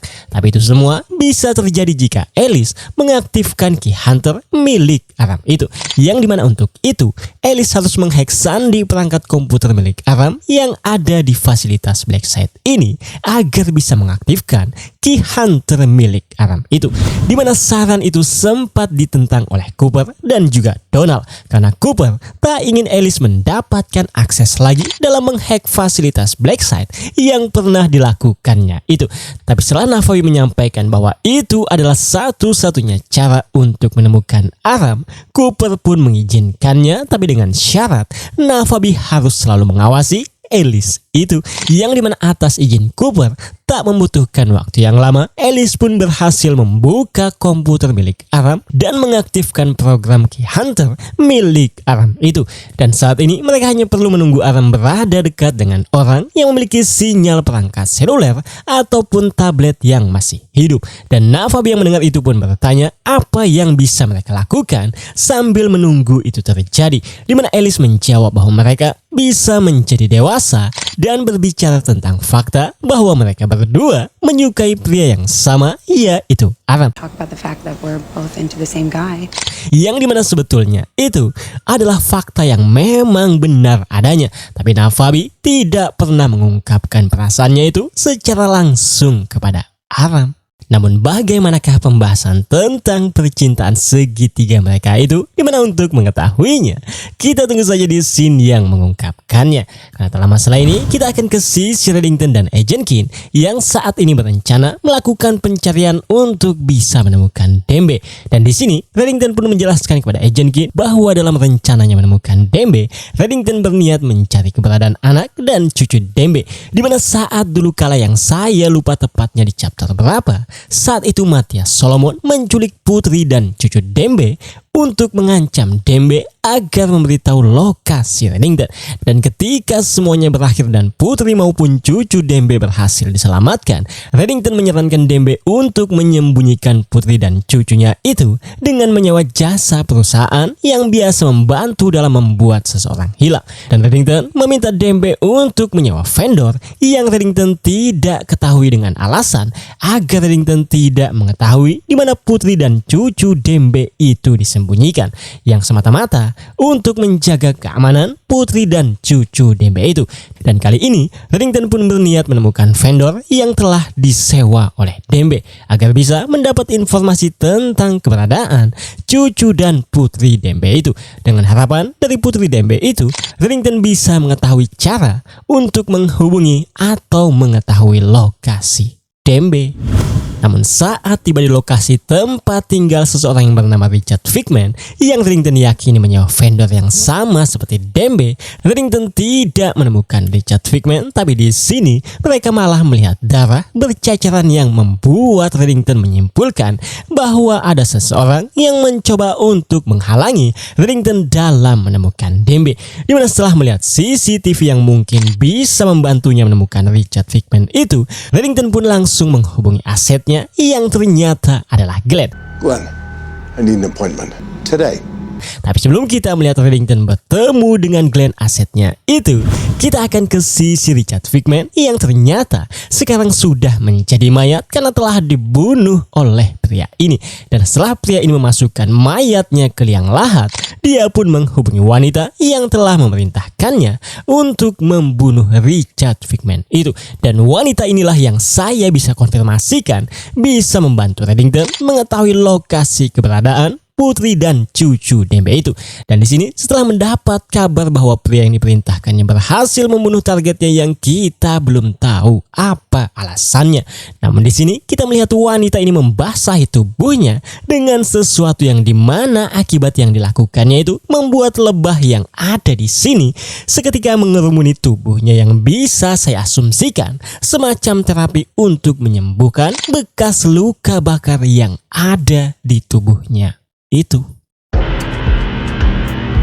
Dan untuk pria yang menjadi blacklist kali ini yaitu Dembe Zuma, kita pun melihat Dembe membawa Aram ke suatu tempat, yaitu salah satu berangkas milik Reddington. Dan di sini Aram pun menyangka bahwa dia dibawa Dembe ke sini untuk membobol berangkas milik Reddington ini, yang tentu saja Aram menolak untuk melakukan hal itu. Tapi sebenarnya Dembe tidak meminta Aram untuk melakukan itu, karena dengan sidik jari Dembe saja, Dembe pun bisa membuka berangkas milik Reddington itu. Dimana setelah Dembe membuka berangkas itu, Dembe pun menjelaskan kepada Aram bahwa dia ingin Aram mencari tahu siapa yang sebelumnya telah membuka berangkas milik Reddington dan mengambil isinya. Dan di sini kita maupun Aram akhirnya mengetahui bahwa yang meracuni Reddington di episode sebelumnya bukanlah Dembe, melainkan orang yang sudah membuka berangkas milik Reddington ini. Dan Dembe ingin membuktikan itu terlebih dahulu karena di episode sebelumnya bukti menunjukkan bahwa Dembe lah yang telah meracuni Reddington. Dan di sini Aram pun akhirnya mencoba menghack pemindai berangkas dengan menggunakan programnya untuk mengetahui siapa yang sebelumnya sudah membuka berangkas milik Reddington itu dan mengambil isinya. Tapi setelah Aram berusaha semampunya, Aram menyampaikan bahwa dia tidak bisa melakukannya karena enkripsi atau keamanan pemindai itu sangat sulit untuk dibobol, yang dimana Dembe yang mendengar itu akhirnya pasrah dengan keadaannya dan meminta Aram untuk pergi meninggalkannya. Tapi Aram yang melihat Dembe seperti orang yang sudah putus asa, Aram menyampaikan kepada Dembe bahwa dia mengetahui cara lain agar bisa mengetahui orang yang sudah membobol berangkas Reddington sebelumnya. Tapi sebelum Aram memberitahu caranya, Aram bertanya kepada Dembe dengan berkata, apakah Dembe benar-benar mencoba untuk membantu Reddington, di mana Dembe yang mendengar itu menjawab bahwa Dembe hanya memiliki 3 orang dalam hidupnya. 1 adalah putrinya, 2 adalah cucu perempuannya, dan 3 adalah Reddington. My daughter, my granddaughter, and Raymond. Yang dimana akibat mendengar itu, Aram pun akhirnya bersedia untuk membantu Dembe. Namun apakah ide Aram itu agar bisa mengetahui orang yang sebelumnya sudah membuka berangkas milik Reddington dan mengambil isinya? Dimana untuk mengetahuinya, kita tunggu saja di scene yang mengungkapkannya. Karena tak lama setelah ini, kita pun akhirnya melihat Reddington dan Agent Keen bertemu dengan Glenn. Dimana seperti biasanya, kali ini Glenn lagi-lagi membuat Reddington kesal dengan ocehannya yang menjelek-jelekan Dembe karena melarikan diri. Tapi di sini Reddington tidak mau melayani Glenn yang sengaja ingin membuat Reddington itu kesal. Dan Reddington langsung menanyakan tentang rekaman CCTV yang Reddington perintahkan untuk memeriksanya. Dimana Agent Keen sempat menyela bahwa Glenn tidak mungkin bisa merewind atau memundurkan rekaman CCTV itu untuk mengetahui siapa yang datang ke tempat Richard Vickman tadi sebelum Reddington tiba di sana, karena CCTV-nya diketahui aktif secara live saja. Tapi Glenn yang mendengar itu dengan sombongnya berkata, mungkin jika Agent Keen memang tidak bisa, tapi tidak dengan dirinya karena dia mempunyai tim sendiri yang menjalankan server yang merekam setiap detik dari setiap kamera lalu lintas yang ada di wilayah tadi. Dimana akibat itu Glenn pun memberitahu Reddington tentang orang yang sebelumnya tiba ke tempat Richard Vickman tadi, yaitu pria yang bernama Chuck Shaw. Dimana setelah mendapatkan alamat Chuck Shaw itu, Reddington pun pergi menemui Chuck yang ternyata sedang latihan angkat beban ini. Dimana di sini Reddington akhirnya mengetahui bahwa Chuck inilah yang sudah membunuh Richard Vickman. Namun berkat pria ini, Reddington mengetahui nama wanita yang menjadi targetnya itu. Dimana pria ini memberitahu bahwa dia diperintahkan oleh Dr. Sophia, yaitu wanita tadi, dengan iming-iming pria ini yang sebelumnya masih ada di penjara dijanjikan oleh dokter tadi akan dibebaskan bersyarat jika pria ini mau membunuh Richard Vickman yang menjadi target Dr. Sophia itu. Namun untuk bagaimana menemukan keberadaan Dr. Sophia itu, pria ini tidak mengetahuinya. Dimana setelah mendapatkan informasi itu, Reddington pun pergi meninggalkannya. Tapi tentu saja Agent Keen yang tahu bahwa pria ini adalah seorang pembunuh menelpon polisi lokal untuk menjemput pria ini. Thank you. Bureau of Prisons confirmed. Dan dalam perjalanan mereka ini, Agent Keen berhasil mendapatkan informasi bahwa Dr. Sophia bekerja sama sebagai konsultan penjara, tapi pihak penjara tidak mengetahui alamat ataupun kantornya. Namun akibat telepon Agent Keen itu, mereka berencana mendatangi pria ini yang diinformasikan baru saja dibebaskan bersyarat akibat Dr. Sophia itu, yang bisa kita maupun Reddington asumsikan bahwa pria ini dibebaskan dengan syarat harus membunuh target yang diinginkan Dr. Sophia itu. Dimana setelah mereka tiba di kediamannya, mereka tak menemukan pria yang mereka cari itu, tapi berkat tempat ini mereka menemukan profil target yang akan dibunuh pria itu, yaitu seorang pria yang bernama Nakamoto. Dan setelah Reddington melihat fotonya, ternyata Reddington mengetahui detail latar belakang Nakamoto yang menjadi target Dr. Sophia itu. Yang intinya adalah Reddington mengetahui bahwa Nakamoto ini ingin menyewa jasa Reddington untuk membuatnya menghilang. Tapi saat itu Reddington menolak, yang dimana akhirnya Nakamoto pun menyewa jasa vendor seperti Dembe. Tapi kita tidak perlu mengetahui terlalu detail. Namun yang penting akibat profil ini, mereka mengetahui kebiasaan Nakamoto yang sering berada di sebuah museum setiap harinya. Dimana Reddington pun akhirnya mendatanginya, meminta Nakamoto untuk menceritakan tentang vendor yang sudah disewanya itu, dengan alasan Nakamoto sudah dikhianati oleh vendor tersebut yang ingin membunuhnya. Dimana awalnya pria ini menolak karena dia tidak percaya dengan perkataan Reddington, karena sampai saat ini Nakamoto bisa hidup tenang berkat vendor yang sudah disewanya itu. Namun setelah Nakamoto melihat sendiri bahwa ada pria yang memang ingin membunuhnya, Dia pun akhirnya percaya dengan perkataan Reddington itu. Dimana di sini Reddington pun akhirnya mendapatkan informasi detail tentang vendor yang disewa Nakamoto ini. Tapi lagi-lagi Reddington tidak mendapatkan alamat atau lokasi yang bisa didatanginya.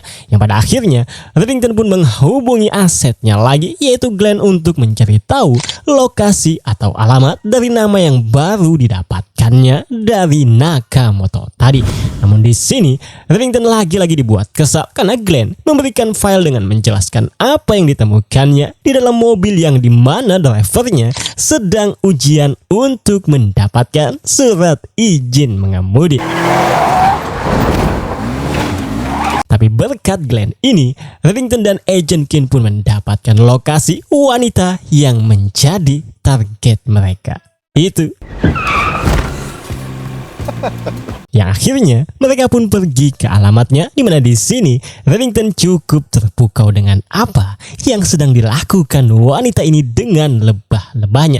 Tapi bukan untuk itu dia datang ke sini, dan Reddington tidak mengetahui apa alasannya wanita ini membunuh para klien yang menyewa jasa vendor yang ternyata milik orang tua wanita ini, dan sekarang dia yang menjalankannya. Di mana wanita ini menjelaskan bahwa dahulu ketika dia masih kecil, kekayaan yang dikumpulkan orang tuanya adalah melalui jasa membantu para penjahat untuk menghilang. Dan berkat itu penjahat sering datang ke rumahnya dan mengetahui berangkas tempat orang tuanya menyimpan uang. Tapi setelah semakin banyak orang tuanya mengumpulkan uang, ada pihak yang merampok rumahnya dan membakar tempat tinggalnya, dan hanya wanita ini yang selamat dari kebakaran itu, yang dimana dia berasumsi bahwa yang merampoknya saat itu adalah salah satu klien orang tuanya. Dan itulah alasannya dia ingin membunuh semua orang yang pernah menjadi klien orang tuanya, karena dia tidak tahu pasti klien mana yang merampoknya saat itu. There's stains and enzymes. Heal the scars. Ya, akhirnya setelah menceritakan itu, wanita ini pun memberitahu tentang letak buku nama-nama ataupun lokasi yang menjadi kliennya secara pribadi yang diinginkan Reddington, yaitu lokasi keberadaan putri dan cucu Dembe. Dan wanita ini sementara akan diborgol di sini, tapi Agent Kin akan mengirim agent lain untuk menjemputnya. Namun sebelum kita melihat Reddington dan Agent Kin pergi menemui putri dan cucu Dembe yang mereka sudah ketahui lokasinya, kita akan ke sisi Nafabi dan Alice yang ada di Black Set yang masih menunggu Key Hunter milik Aram mengirimkan sinyal ke mereka. Dimana di sini ternyata mereka dari tadi membahas tentang Aram yang membuat Nafabi kesal karena mengetahui bahwa Alice ini membawa pengaruh buruk untuk Aram, seperti banyaknya paketan ganja yang dilihat oleh Nafabi tadi, yang dimana itu adalah akibat Alice ini, sehingga Aram yang tadinya tidak mau akhirnya terpengaruh juga. Tapi tak lama setelah percakapan mereka ini, Key Hunter milik Aram akhirnya aktif juga di suatu tempat yang ternyata adalah perusahaan pembuat pemindai berangkas milik Reddington tadi. Dimana di sini dengan menunjukkan rencananya dan dengan alasan yang dibuatnya, Aram dan Dembe berhasil masuk ke ruangan tunggu yang sebenarnya untuk menghack server perusahaan ini yang diyakini Aram memiliki data tentang orang yang sudah mengakses berangkas milik Reddington itu dan mengambil isinya. Dimana setelah Aram berhasil masuk ke server perusahaan ini, dia dan Dembe akhirnya melihat Nafabi dan Donald sudah tiba juga di tempat ini. Tapi bersamaan dengan itu, Aram telah berhasil mengetahui tentang orang yang sudah membuka berangkas milik Reddington itu, dan namanya adalah Catherine Nemec, yang Dembe sangat tahu bahwa itu adalah nama asli dari Mr. Kaplan, yang dimana Dembe yang mengetahui itu terlihat sangat terkejut karena sepengetahuannya Mr. Kaplan telah dibunuh oleh Reddington. Dan sedikit informasi, sampai saat ini yang mengetahui nama asli Mr. Kaplan adalah Dembe dan Reddington saja. Sementara Agent Kin dan Tom, dia hanya mengenal nama Mr. Kaplan. Dan dari pihak FBI, mereka tidak mengetahui sama sekali siapa itu Mr. Kaplan kecuali Agent Kin. Dembe pun akhirnya menyampaikan kepada Aram bahwa dia belum bisa kembali ke Reddington untuk saat ini karena dia harus membuktikan terlebih dahulu. Di mana Aram yang mendengar itu dan melihat Donald dan Nafabi menyarankan Dembe untuk segera pergi. Di mana Donald yang melihat Dembe mencoba untuk mengejarnya, dan Aram membantunya agar bisa lolos dari kejaran Donald itu yang ingin menangkap Dembe. Hingga pada akhirnya Dembe pun berhasil lolos berkat bantuan dari Aram itu. Tapi akibat yang dilakukannya ini, Cooper dan Donald pun kesal akibat perbuatan Aram itu yang malah membantu Dembe untuk melarikan diri. Tapi di sini Aram berhasil menjelaskan semuanya, yang dimana dia berkeyakinan bahwa bukan Dembe yang meracuni Reddington di episode sebelumnya, tapi Aram mendapatkan sebuah nama, yaitu Catherine Nemec, yang dicurigai Aram orang yang telah meracuni Reddington. Yang dimana Cooper yang mendengar itu akhirnya memerintahkan Aram untuk menyelidiki tentang Mr. Kaplan atau Catherine Nemec itu. Tapi sebelum Aram memeriksanya, ternyata Aram menemui Alice yang dari tadi sudah menunggunya. Tapi karena Aram yang belum bisa pergi, memerintahkan Alice untuk pulang terlebih dahulu. Dan tak lama setelah ini, Aram yang sudah menyelidiki tentang Mr. Kaplan memberitahu Cooper bahwa Catherine Nemec sudah diberitakan hilang sejak tahun 1991. Dan tentu saja karena dia salah satu aset penting Reddington, sudah sepantasnya FBI tak menemukan catatan apapun tentang Mr. Kaplan itu. Sementara untuk Dembe, ternyata dia pergi ke tempat Reddington menembak Mr. Kaplan saat itu dengan niat mencari bukti bahwa Mr. Kaplan memang benar masih hidup. Dan untuk Reddington dan Agent Keen, dia akhirnya tiba di kediaman putri dan cucu Dembe ini. Dimana di sini Reddington menjelaskan semuanya tentang apa yang terjadi dengan ayahnya, dan Reddington meminta untuk menghubungi Dembe ayahnya itu. Yang dimana akhirnya Reddington pun berbicara dengan Dembe itu. Dimana di sini Dembe menyampaikan bahwa dia datang ke tempat ini untuk membuktikan bahwa dia tidak bersalah. Tapi belum sempat Dembe menjelaskan semuanya kepada Reddington, inilah yang terjadi. Di mana sebuah anak panah mengenai paha Dembe itu, yang ternyata seseorang yang melukai Dembe itu adalah pria yang kita semua ketahui adalah orang yang telah menyelamatkan dan merawat Mr. Kaplan sampai keadaan Mr. Kaplan membaik.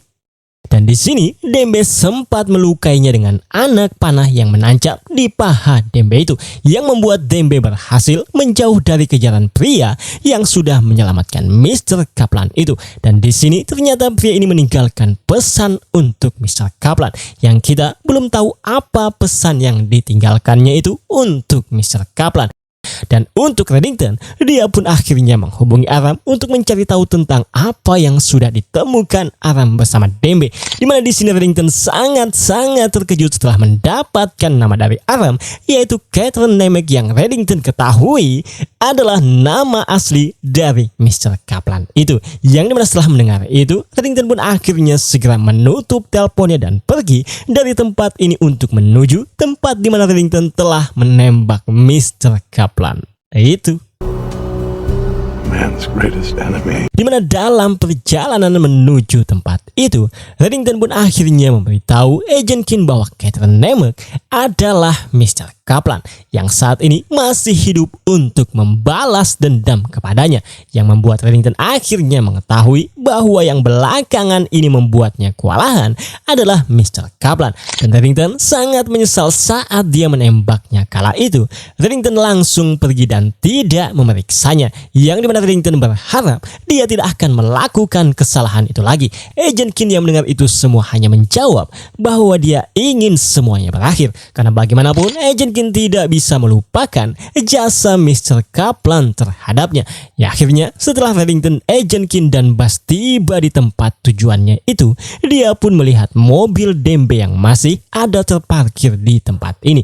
Dimana tak lama setelah mereka tiba di tempat ini, Dembe akhirnya muncul dan langsung masuk ke mobilnya sambil memberitahu bahwa Mr. Kaplan masih hidup dan yang melukainya adalah pria yang sudah menyelamatkan Mr. Kaplan. Dimana Reddington pun meminta Agent Keen untuk membawa Dembe ke rumah sakit, karena Reddington dan Buzz akan mencari pria yang diyakininya bisa menuntunnya untuk menemukan Mr. Kaplan. Tapi tak lama setelah mereka masuk ke hutan untuk mencari pria itu, inilah yang terjadi. Di mana Buzz juga sempat terkena anak panah, tapi pada akhirnya akibat pengalihan yang dibuat Reddington dan Buzz, Reddington berhasil melukai pria yang sudah menyelamatkan Mr. Kaplan ini. Tapi sebelum kita melihat apa yang terjadi selanjutnya dengan mereka ini, kita akan ke sisi Aram terlebih dahulu yang ada di Black Set. Dimana di sini Aram yang mengetahui bahwa Navabi kesal karena Aram tak menceritakan hubungannya dengan Alice, akhirnya meminta maaf kepada Navabi, tapi Navabi mencoba untuk bersikap santai. Namun Aram yang tahu bahwa Navabi terlihat tidak senang dengan hubungannya dengan Alice itu, akhirnya berkata kepada Navabi bahwa Aram sangat mengagumi intensitas Navabi, seperti cara Navabi berbicara, berpikir, dan cara Navabi melakukan pekerjaannya. Tapi selain Aram mengagumi hal itu, Aram juga takut karenanya, dan apa yang akan terjadi dengan Aram jika mereka berdua menjadi terlalu dekat. Dan itulah yang menjadi alasan Aram sampai saat ini tidak mau mengungkapkan perasaannya kepada Navabi. Dan Navabi yang mendengar itu terlihat sangat kecewa setelah mendengar alasan yang keluar dari mulut Aram itu. Women. Namun bagaimanakah menurut kalian tentang hubungan percintaan mereka berdua ini? Karena admin tak mempunyai kata-kata yang tepat untuk Aram dan Navabi ini. Dan untuk itu saya akan menyerahkan masalah ini kepada Anda saja. Karena saya akan fokus menceritakan tentang Reddington yang ternyata membawa pria yang menyelamatkan Mr. Kaplan ke tempat tinggalnya.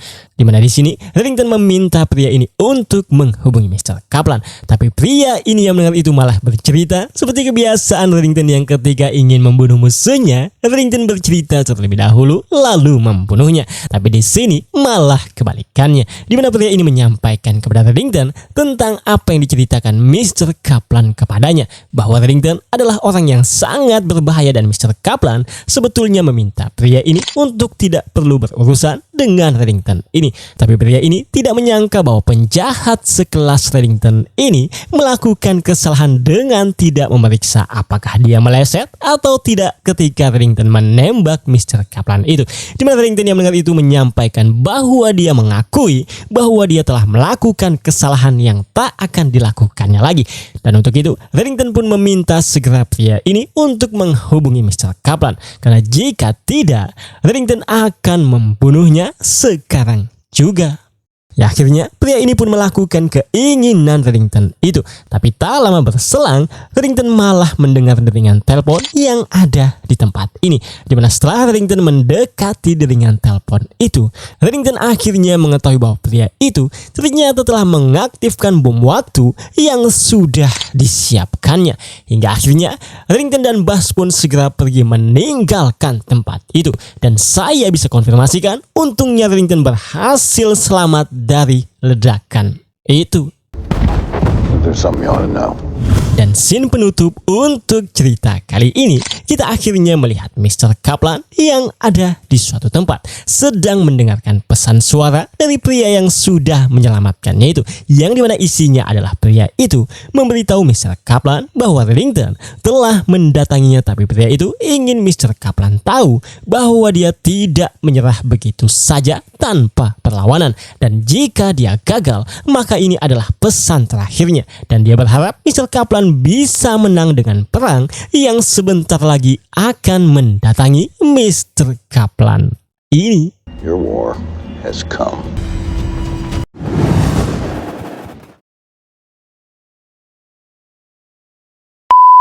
I don't see her. No, baby. Cerita dimulai di tahun 1962, di mana kita diperlihatkan seorang anak perempuan bersama ayahnya sedang berduka atas kematian ibunya itu. Di mana di sini sang ayah mencoba memberikan pelajaran tentang kematian kepada putrinya ini agar bisa menerima kematian ibunya yang dia sayangi itu. Namun siapakah gadis kecil ini? Di mana ternyata dia adalah Mr. Kaplan ketika masih kecil. Dan tadi adalah kilas balik dari Mr. Kaplan yang mengingat tentang kematian ibunya. Dan di masa yang sekarang, Kaplan yang berada di dalam kendaraannya tiba-tiba menepi akibat sakit kepala yang dialaminya. Dan di sini setelah dia meminum obat untuk sakit kepalanya itu, Mr. Kaplan menghubungi anggotanya ini yang sedang menyiapkan sesuatu di gelanggang atau arena hoki es atas perintah Mr. Kaplan. Di mana di sini Mr. Kaplan berkata kepadanya bahwa dia belum bisa kembali sesuai waktu yang direncanakannya karena Kaplan harus melakukan satu pemberhentian lagi untuk mengambil sesuatu. Namun apakah rencana Mr. Kaplan dengan pria ini dan apa sesuatu yang akan diambil Mr. Kaplan itu? Dimana untuk mengetahuinya, kita tunggu saja di scene yang mengungkapkannya. Dan setelah Mr. Kaplan menutup teleponnya, kita pun diperlihatkan luka yang ada di kepala Mr. Kaplan itu.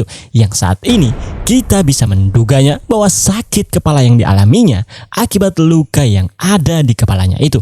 Yang kita bisa asumsikan bahwa luka yang ada di kepalanya itu dia dapatkan ketika Reddington mencoba untuk membunuhnya.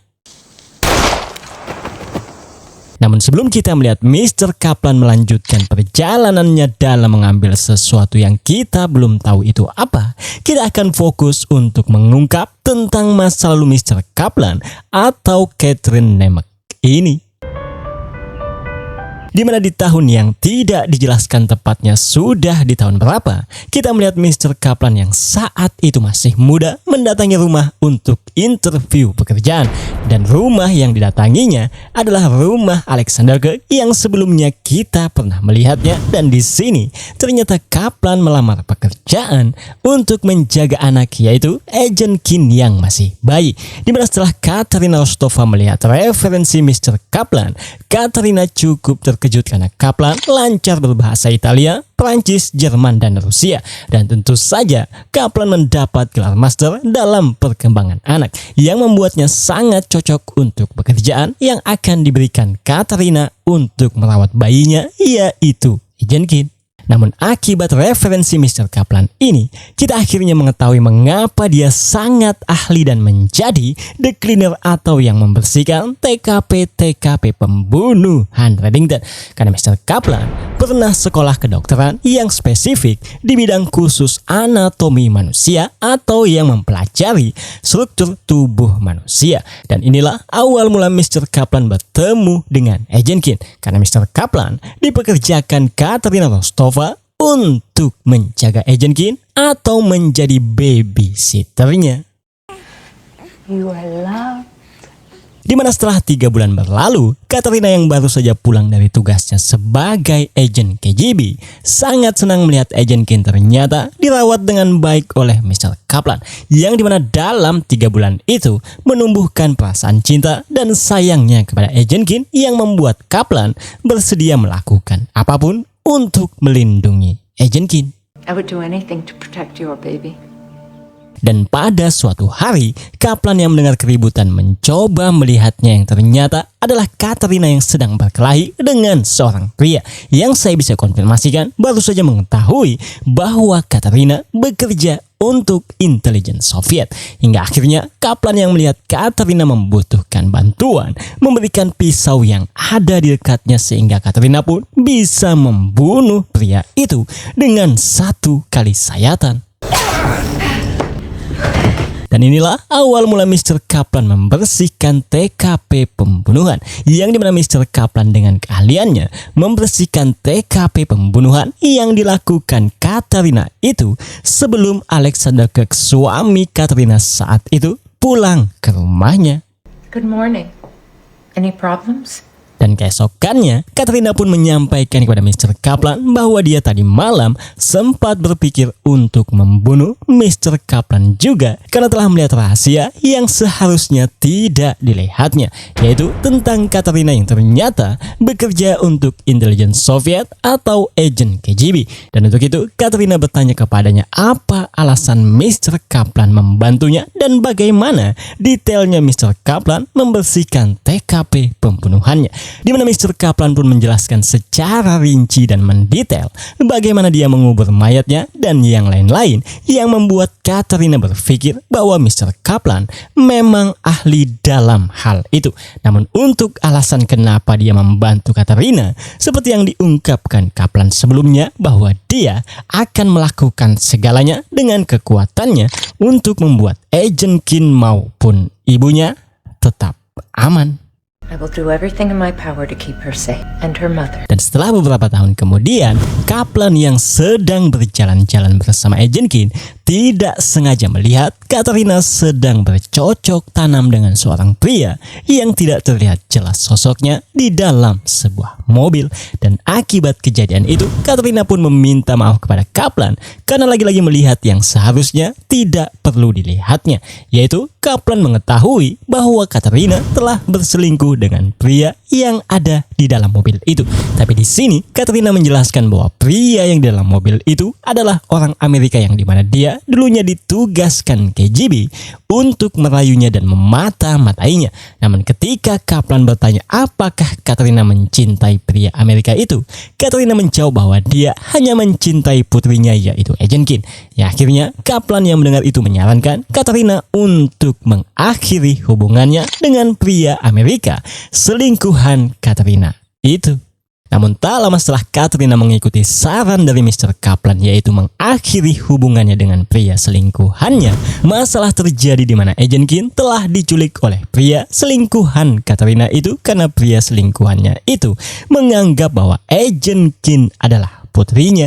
Dan di sini Kaplan akhirnya mengetahui bahwa pria selingkuhan Katrina yang menculik Agent Keen itu bernama Raymond Reddington, dan Kaplan menyarankan Katrina untuk memberitahu nama itu kepada polisi. Tapi Katrina yang mendengar itu meminta Kaplan untuk tidak memberitahu apapun tentang nama itu karena itu akan mengancam keselamatan Agent Keen. Namun untuk usahanya mengambil kembali Agent Keen, Katrina menyampaikan bahwa dia tahu kemana Reddington membawa putrinya itu, yaitu ke rumahnya yang ada di Amerika. Dan Katrina berencana untuk pergi ke sana. Namun Kaplan yang mendengar itu meminta Katrina untuk membawanya juga. Not on your own. Dan setelah ikut pergi ke Amerika dengan Katrina, Kaplan yang sedang menunggu Katrina di dalam sebuah kamar motel yang ada di Amerika melihat berita tentang kebakaran rumah yang saya bisa konfirmasikan adalah rumah Reddington membawa Agent Keen, yang tentu saja itulah kebakaran yang terjadi di masa lalu Agent Keen yang membuatnya mendapatkan luka bakar di tangannya. Namun jika kita mengingat kembali episode yang dulu yang saya lupa tepatnya di chapter berapa, saat itu Agent Keen mengingat bahwa sebelum kebakaran terjadi, Agent Keen menembak ayahnya ketika melihat ibunya Katrina sedang bertengkar dengan ayahnya. Jadi, di sini bisa kita simpulkan bahwa Katrina membawa Agent Keen ke motel ini setelah kejadian itu. Dan di sini, untuk keamanan Agent Keen, Katrina memerintahkan Kaplan untuk tetap bersama Agent Keen di motel ini sampai Katrina menghubunginya dan memberikan instruksi untuk Kaplan sampai semuanya aman. Ya, akhirnya setelah berkata seperti itu, Katrina pun pergi meninggalkan Agent Keen bersama Kaplan di motel ini. Dan setelah lebih dari seminggu mereka berdua saja di motel ini, Katrina menghubungi Kaplan dan memberitahu bahwa Katrina belum bisa untuk kembali karena KGB mengungkap perselingkuhannya dengan Reddington, yang berarti intelijen Amerika juga sudah mengetahuinya. Dan itu membuat kedua belah pihak saat ini sedang mencari Katrina ini. Dan itulah sebabnya Katrina belum bisa kembali karena itu bisa membahayakan keselamatan Agent Keen. Kaplan yang mengetahui bahwa Agent Keen tidak bisa terlalu lama di motel lagi, meminta izin kepada Katrina untuk membawa Agent Keen ke tempat saudarinya yang ada di Chicago. Tapi Katrina menolaknya karena dia yakin para intelijen yang sedang mencarinya akan melacak Mr. Kaplan ini. Dan untuk itu, Katrina meminta Kaplan untuk meninggalkan Agent Keen dengan seseorang yang tidak terhubung yang Katrina bisa mempercayainya, yaitu Katrina meminta Kaplan untuk meninggalkan Agent Keen bersama Sam Milhoan yang diberikan alamatnya kepada Mr. Kaplan ini.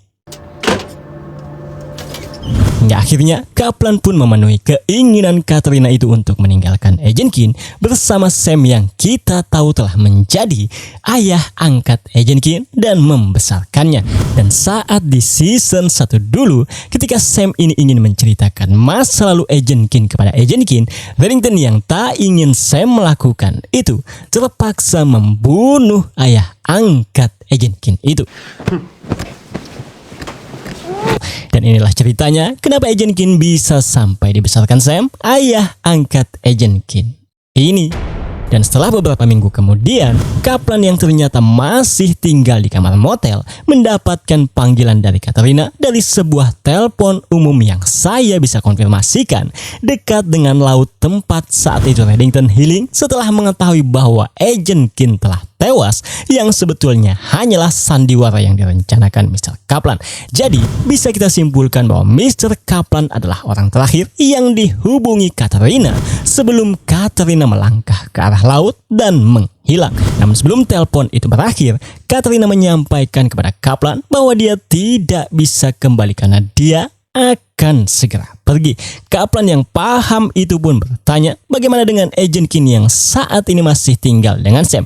Dan jika Katrina memang tak bisa kembali, maka Kaplan akan pergi menjemput Agent Keen karena Kaplan bisa menjaga dan merawatnya. Namun Katrina yang mendengar itu meminta Kaplan untuk tidak melakukannya dan biarkan saja Agent Keen bersama Sam, karena jika Kaplan bersama Agent Keen maka itu bisa membahayakan keselamatan Agent Keen. Dan jika Kaplan memang menyayangi Agent Keen, maka Katrina memohon agar Kaplan untuk menghilang sendiri dan berjanji untuk membiarkan Agent Keen tetap bersama Sam, ayah angkatnya itu. You'll walk away then. Yes, I love you, Kate. Dan setelah beberapa hari kemudian, Kaplan yang masih ada di Amerika dan berada di sebuah bar melihat berita di surat kabar tentang hilangnya Katrina Rostova. Namun Kaplan sangat yakin bahwa Katrina telah meninggal dunia. Dan di bar inilah kita akhirnya mengetahui kenapa Catherine Nemec ini menggunakan alias sebagai Mr. Kaplan. Karena di bar inilah dia bertemu dengan seorang wanita yang bernama Annie Kaplan, yang ternyata adalah keponakan dari Nikos, yang jika kalian masih ingat, Nikos pernah disiksa oleh Tom agar dapat mengetahui tentang lokasi dari Mato saat itu yang telah menculik Agnes, putri Tom itu. Dan disinilah awal mula hubungan mereka berdua terjalin, karena setelah cerita panjang lebar, Kaplan akhirnya memutuskan untuk ikut dengan Annie yang ingin bekerja di Texas tempat Nikos pamannya itu bekerja. Sementara Kaplan, dia bekerja sesuai keahliannya, yaitu yang berhubungan dengan organ tubuh manusia. Dan di sini kita akhirnya mengetahui bahwa Mr. Kaplan menyukai sesama jenis karena dia telah menjalin hubungan percintaan dengan Annie Kaplan ini. Namun pada suatu hari masalah menimpa mereka di mana musuh dari Nikos, paman Annie ini, mendatangi tempatnya mencari keberadaan Nikos, yang dimana di sini sesuatu mengerikan terjadi di mana Annie ditembak oleh musuh pamannya itu, dan Kaplan yang tidak tahu apa-apa terkena tembakan juga yang mengenai bagian samping kepalanya. Dan akibat kejadian ini, kekasih Mr. Kaplan yaitu Annie Kaplan harus meninggal dunia. Sementara Kaplan ternyata dia selamat dan mengalami koma selama 3 minggu setelah kejadian penembakan. Dimana setelah Kaplan terbangun dari komanya itu, dokter ini menerangkan bahwa untungnya peluru yang mengenai Mr. Kaplan itu menembus bagian samping kepalanya yang membuatnya bisa diselamatkan. Dan inilah sebabnya Kaplan mendapatkan luka yang ada di kepalanya itu.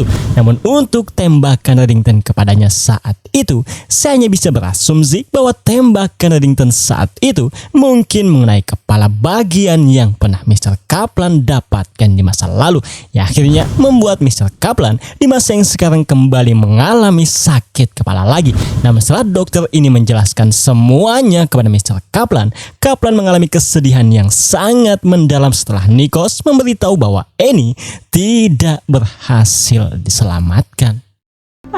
Listen to me. Dan selang beberapa waktu, Mr. Kaplan yang ternyata saat itu bekerja untuk Nikos dikunjungi oleh Sam, ayah angkat Agent Keen ini. Dimana di sini Sam beritahu Mr. Kaplan bahwa Raymond Reddington ingin berbicara dengan Mr. Kaplan. Namun Mr. Kaplan yang mendengar nama itu dengan kesal menyampaikan bahwa pria itu, maksudnya Reddington, telah memicu reaksi berantai yang mengambil semua yang Mr. Kaplan cintai darinya. Dan bukan hanya Mr. Kaplan saja, karena Reddington telah mengkhianati keluarganya, negaranya, hanya untuk kehidupan kriminal. Dan Kaplan tak ingin mendengarkan apapun dari Reddington itu. Namun Sam yang mendengar itu menjawab bahwa untuk saat ini Agent Keen memang masih aman. Tapi Reddington menyampaikan bahwa Agent Keen akan dalam bahaya, dan Sam menyarankan Kaplan untuk menemui Reddington agar mengetahui detailnya bahaya apa yang akan menimpa Agent Keen itu. Ya, akhirnya Mr. Kaplan pun bersedia untuk menemui Reddington itu di suatu tempat. Dimana di sini ternyata Reddington ingin Mr. Kaplan bekerja untuknya. Work for you? I don't know you. Dimana Reddington yang mendengar itu berkata bahwa kita, maksudnya Reddington dan Kaplan, telah berbagi kasih sayang untuk Katarina, dan mereka juga memiliki ikatan yang sama di Elizabeth Keen.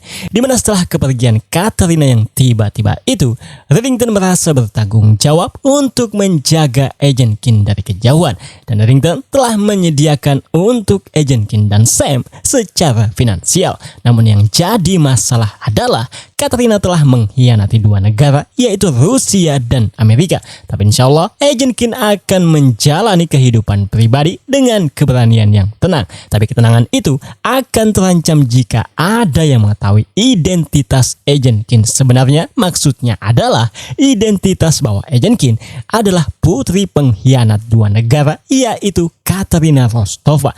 Dan Reddington berkeyakinan satu-satunya cara agar Reddington dapat menghentikan ancaman itu adalah menjadi ancaman yang lebih besar untuk Amerika dan Rusia itu. To protect Elizabeth, join you in organized crime.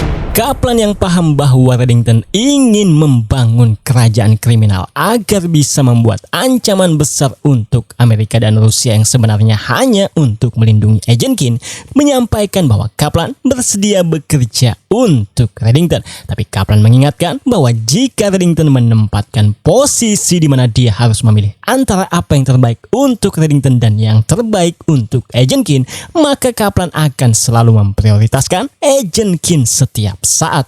Dan akibat kilas balik ini, kita akhirnya mengetahui kenapa Kaplan membuat sandiwara kematian Agent Keen. Dimana saat itu Kaplan melihat bahwa Reddington malah membuat keselamatan Agent Keen terancam. Jadi semata-mata dia melakukannya untuk kepentingan Agent Keen dan putrinya, untuk memenuhi janjinya yang Reddington sebetulnya tahu akan hal itu. I will choose Elizabeth every time. Yes. Dan itulah kilas balik Mr. Kaplan dari awal hingga menjadi aset Reddington.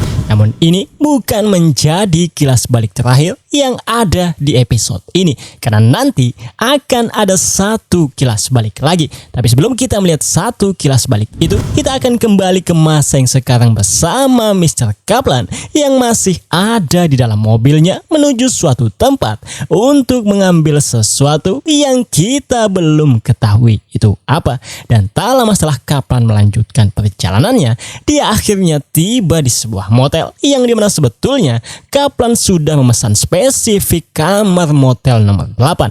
Tapi pria ini memberitahu bahwa pasangan yang menghuni kamar nomor 8 memperpanjang masa sewanya, yang akhirnya pria ini pun memberikan kamar nomor 12 untuk Mr. Kaplan. Tapi Kaplan yang tak mau kamar nomor 12 itu meminta untuk memberikannya kamar nomor 7 saja. Dengan terpaksa Kaplan pun akhirnya menginap di kamar nomor 7 itu. Namun kenapakah Mr. Kaplan sangat menginginkan kamar nomor 8? Dimana saya bisa konfirmasikan bahwa sesuatu yang diinginkannya itu ada di kamar nomor 8. Dan saat malam tiba, akibat mendengar pertengkaran pasangan di kamar nomor 8, Mr. Kaplan jadi tidak bisa beristirahat. Yang akhirnya mengetahui bahwa laki-laki yang ada di kamar nomor 8 itu adalah laki-laki yang brengsek. Mr. Kaplan yang melihat laki-laki itu tak bisa membeli rokok karena tokonya telah tutup, memberitahu pria itu bahwa Mr. Kaplan memiliki banyak rokok di trailernya. Yang akhirnya dengan senang hati, pria itu pun masuk ke trailer Mr. Kaplan ini, dan entah apa yang terjadi selanjutnya dengan pria itu setelah dia memasuki trailer Mr. Kaplan. Karena keesokan paginya, pasangannya menggedor kamar Mr. Kaplan menanyakan apakah dia melihat kekasihnya. Karena dari tadi malam, pasangannya tidak ada kembali setelah berniat membeli rokok. Dan di sini kita mungkin bisa berasumsi bahwa pria itu mungkin telah dibunuh oleh Mr. Kaplan semalam, tapi kita tidak bisa mendapat kepastian akan hal itu karena kita tidak diperlihatkan apa-apa setelah pria itu memasuki trailer Mr. Kaplan. Namun akibat kejadian itu, wanita itu pun akhirnya pergi dari motel untuk mencari pasangannya. Dan Mr. Kaplan akhirnya pindah ke kamar yang diinginkannya itu, yaitu kamar nomor 8. Dan tak lama setelah memasuki kamar itu, Mr. Kaplan pun segera melakukan aksinya untuk mengambil sesuatu yang ada di balik dinding kamar ini. Dan agar penghuni lain tidak mendengar keributan yang akan dikerjakan Mr. Kaplan pun membesarkan volume suara televisinya. Dan tak membutuhkan waktu yang lama, Kaplan pun berhasil mengambil sesuatu di balik dinding itu dan memasukkannya ke dalam koper yang sudah dia siapkan. Di mana tak lama setelah mendapatkan apa yang diinginkannya itu, Kaplan pun segera pergi dari motel itu.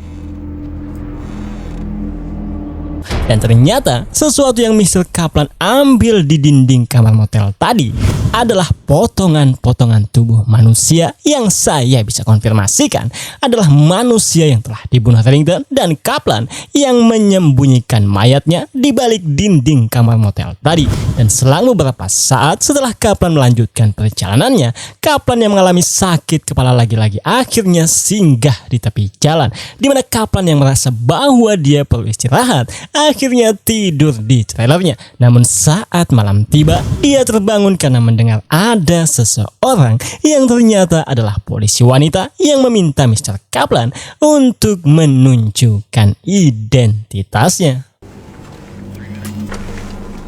Dan akibat sakit kepala yang dialaminya, Mr. Kaplan melakukan kesalahan karena dia tak sengaja menjatuhkan identitasnya yang lain dengan nama yang berbeda, yang membuat polisi wanita ini curiga dan meminta Mr. Kaplan untuk keluar dari trailernya karena polisi ini berencana untuk mengecek apa yang ada di dalam trailernya itu. Dan di sini Kaplan sempat menolak untuk keluar dari trailernya karena dia tahu jika polisi wanita ini masuk ke trailernya, dia akan menemukan potongan-potongan tubuh manusia yang Mr. Kaplan ambil tadi. Mengetahui penolakan yang dilakukan Mr. Kaplan, polisi ini pun berniat untuk menghubungi bantuan. Tapi Kaplan yang tahu bahwa itu bisa menjadi masalah buatnya, akhirnya melihatkan luka yang ada di kepalanya dengan berkata bahwa jika polisi wanita ini menghubungi anggotanya, maka suaminya akan mengetahui keberadaannya, dan Kaplan tak ingin itu terjadi karena suaminya lah yang membuat luka yang ada di kepalanya itu. Dan untungnya polisi wanita ini merasa empati dan membatalkan niatnya dengan alasan yang dibuat Mr. Kaplan. Tapi jika polisi wanita ini tetap memaksa masuk ke trailer Mr. Kaplan, maka sudah bisa dipastikan Mr. Kaplan akan membunuh polisi wanita ini, yang pada akhirnya polisi itu pun pergi dan Kaplan tidak jadi mendapatkan masalah. Dan keesokannya Kaplan yang 1 jam lagi tiba di lokasi tujuannya menghubungi anggotanya yang diperintahkannya secara spesifik yang kita belum tahu apa, tapi yang pasti sesuatu itu akan membuat masalah besar untuk Reddington. Dan sebelum kita melihat Mr. Kaplan tiba di tempat tujuannya itu, kita akan ke kilas balik terakhir yang ada di episode ini. Dimana kilas balik ini adalah kilas balik sebelum Reddington menyerahkan dirinya kepada FBI. Dan di sini sebelum penyerahan diri Reddington itu, Kaplan menyampaikan pendapatnya dengan berkata bahwa Reddington tidak bisa begitu saja masuk ke dalam hidup Agent Keen setelah bertahun-tahun. Karena apa yang akan dilakukan Reddington adalah sebuah kesalahan. Karena begitu Reddington berjalan melewati pintu kantor FBI itu, kerusakan akan terjadi. Karena Reddington akan menghancurkan kepolosan Agent Keen. Namun Reddington yang mendengar itu menjawab dengan berkata, seperti yang Reddington takutkan akan terjadi, bahwa elemen dari masa lalu Katarina telah mengelilingi Agent Keen seperti sekawanan serigala di malam hari. Dan terlebih, Reddington menempatkan Tom ke dalam hidup Agent Keen hanya untuk mengawasinya, tapi Tom malah menikahinya. Jadi, bisa kita simpulkan bahwa Reddington menyerahkan diri satu akibat Tom yang menikahi Agent Keen yang seharusnya tak dilakukannya. Karena akibat Tom menikahi Agent Keen itu, Reddington berkeyakinan itu akan menyeret masalah lain yang akan mengancam keselamatan Agent Keen. Karena Reddington sangat tahu latar belakang Tom, suami Agent Keen itu. Dan itulah kejadian sebelum penyerahan diri Reddington. Dimana ternyata di saat Reddington menyerahkan diri kepada FBI, Mr. Kaplan dan Dembe ada di dalam mobil melihat Reddington dari kejauhan. Dan itulah kilas balik terakhir yang ada di episode ini. Dimana tak lama setelah ini, kita akhirnya kembali ke Mr. Kaplan yang ternyata sudah berada di galangan atau arena hoki es itu. Dimana tak lama kita melihatnya ada di tempat ini, Kaplan mendapat panggilan yang ternyata dari Reddington yang saat ini ada di rumah sakit menemani Dembe. Dan ternyata Reddington berhasil mendapatkan nomor telepon Mr. Kaplan dari ponsel pria yang ingin membunuh Reddington di episode sebelumnya di runtuhan tempat tinggal pria itu. Dan di sini percakapan menarik pun terjadi antara Mr. Kaplan dan Reddington, di mana Mr. Kaplan menyampaikan bahwa dia menyadari selama ini dia begitu sibuk membantu Reddington membangun kerajaan kriminalnya sampai Mr. Kaplan kehilangan pandangan mengapa dia bergabung dengan Reddington saat pertama kali. Tapi saat Kaplan melakukan apa yang Kaplan pikir terbaik untuk Agent Keen dan putrinya, yaitu membuat sandiwara kematian Agent Keen, Reddington malah merendahkan harga diri Mr. Kaplan.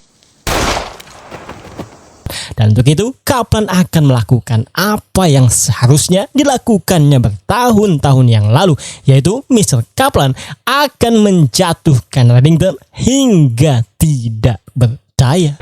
Reddington yang mendengar ancaman itu pun menjawab dengan sombongnya dengan menceritakan seorang arsitek terkenal yang membangun istana di dalam sebuah istana, yang intinya bahwa organisasi Reddington telah meningkat dengan pesat selama beberapa dekade dan Kaplan tidak mungkin bisa masuk ke istananya untuk menyakitinya. Namun Reddington lupa satu hal, bahwa selama ini Mr. Kaplan selalu ada di sisi Reddington sepanjang waktu, dan Kaplan tahu apa yang dibutuhkan untuk mengumpulkan kekuatan Reddington, siapa yang Reddington sakiti, siapa yang Reddington hianati, dan siapa yang Reddington telah bunuh. Dan yang paling penting, Kaplan yang menjadi pembersih TKP pembunuhan Reddington sampai saat ini tahu di mana mayat-mayat korban Reddington itu dikuburkan, dan Kaplan akan menggunakan mayat-mayat itu untuk menjatuhkan Reddington. And I'm going to use them to put you in the ground. Dan di sini kita akhirnya mengetahui bahwa Mr. Kaplan telah menyiapkan rencana besar untuk menjatuhkan Reddington hingga tidak berdaya, di mana dia akan mempublik mayat-mayat yang selama ini telah menjadi korban-korban Reddington.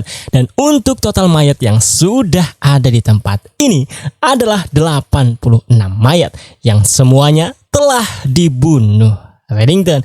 Namun bagaimanakah kelanjutannya dan apa yang akan dilakukan Reddington ketika mayat-mayat itu diketahui publik? Dimana untuk saat ini kita belum bisa mengetahuinya, karena ini adalah scene penutup untuk cerita kali ini.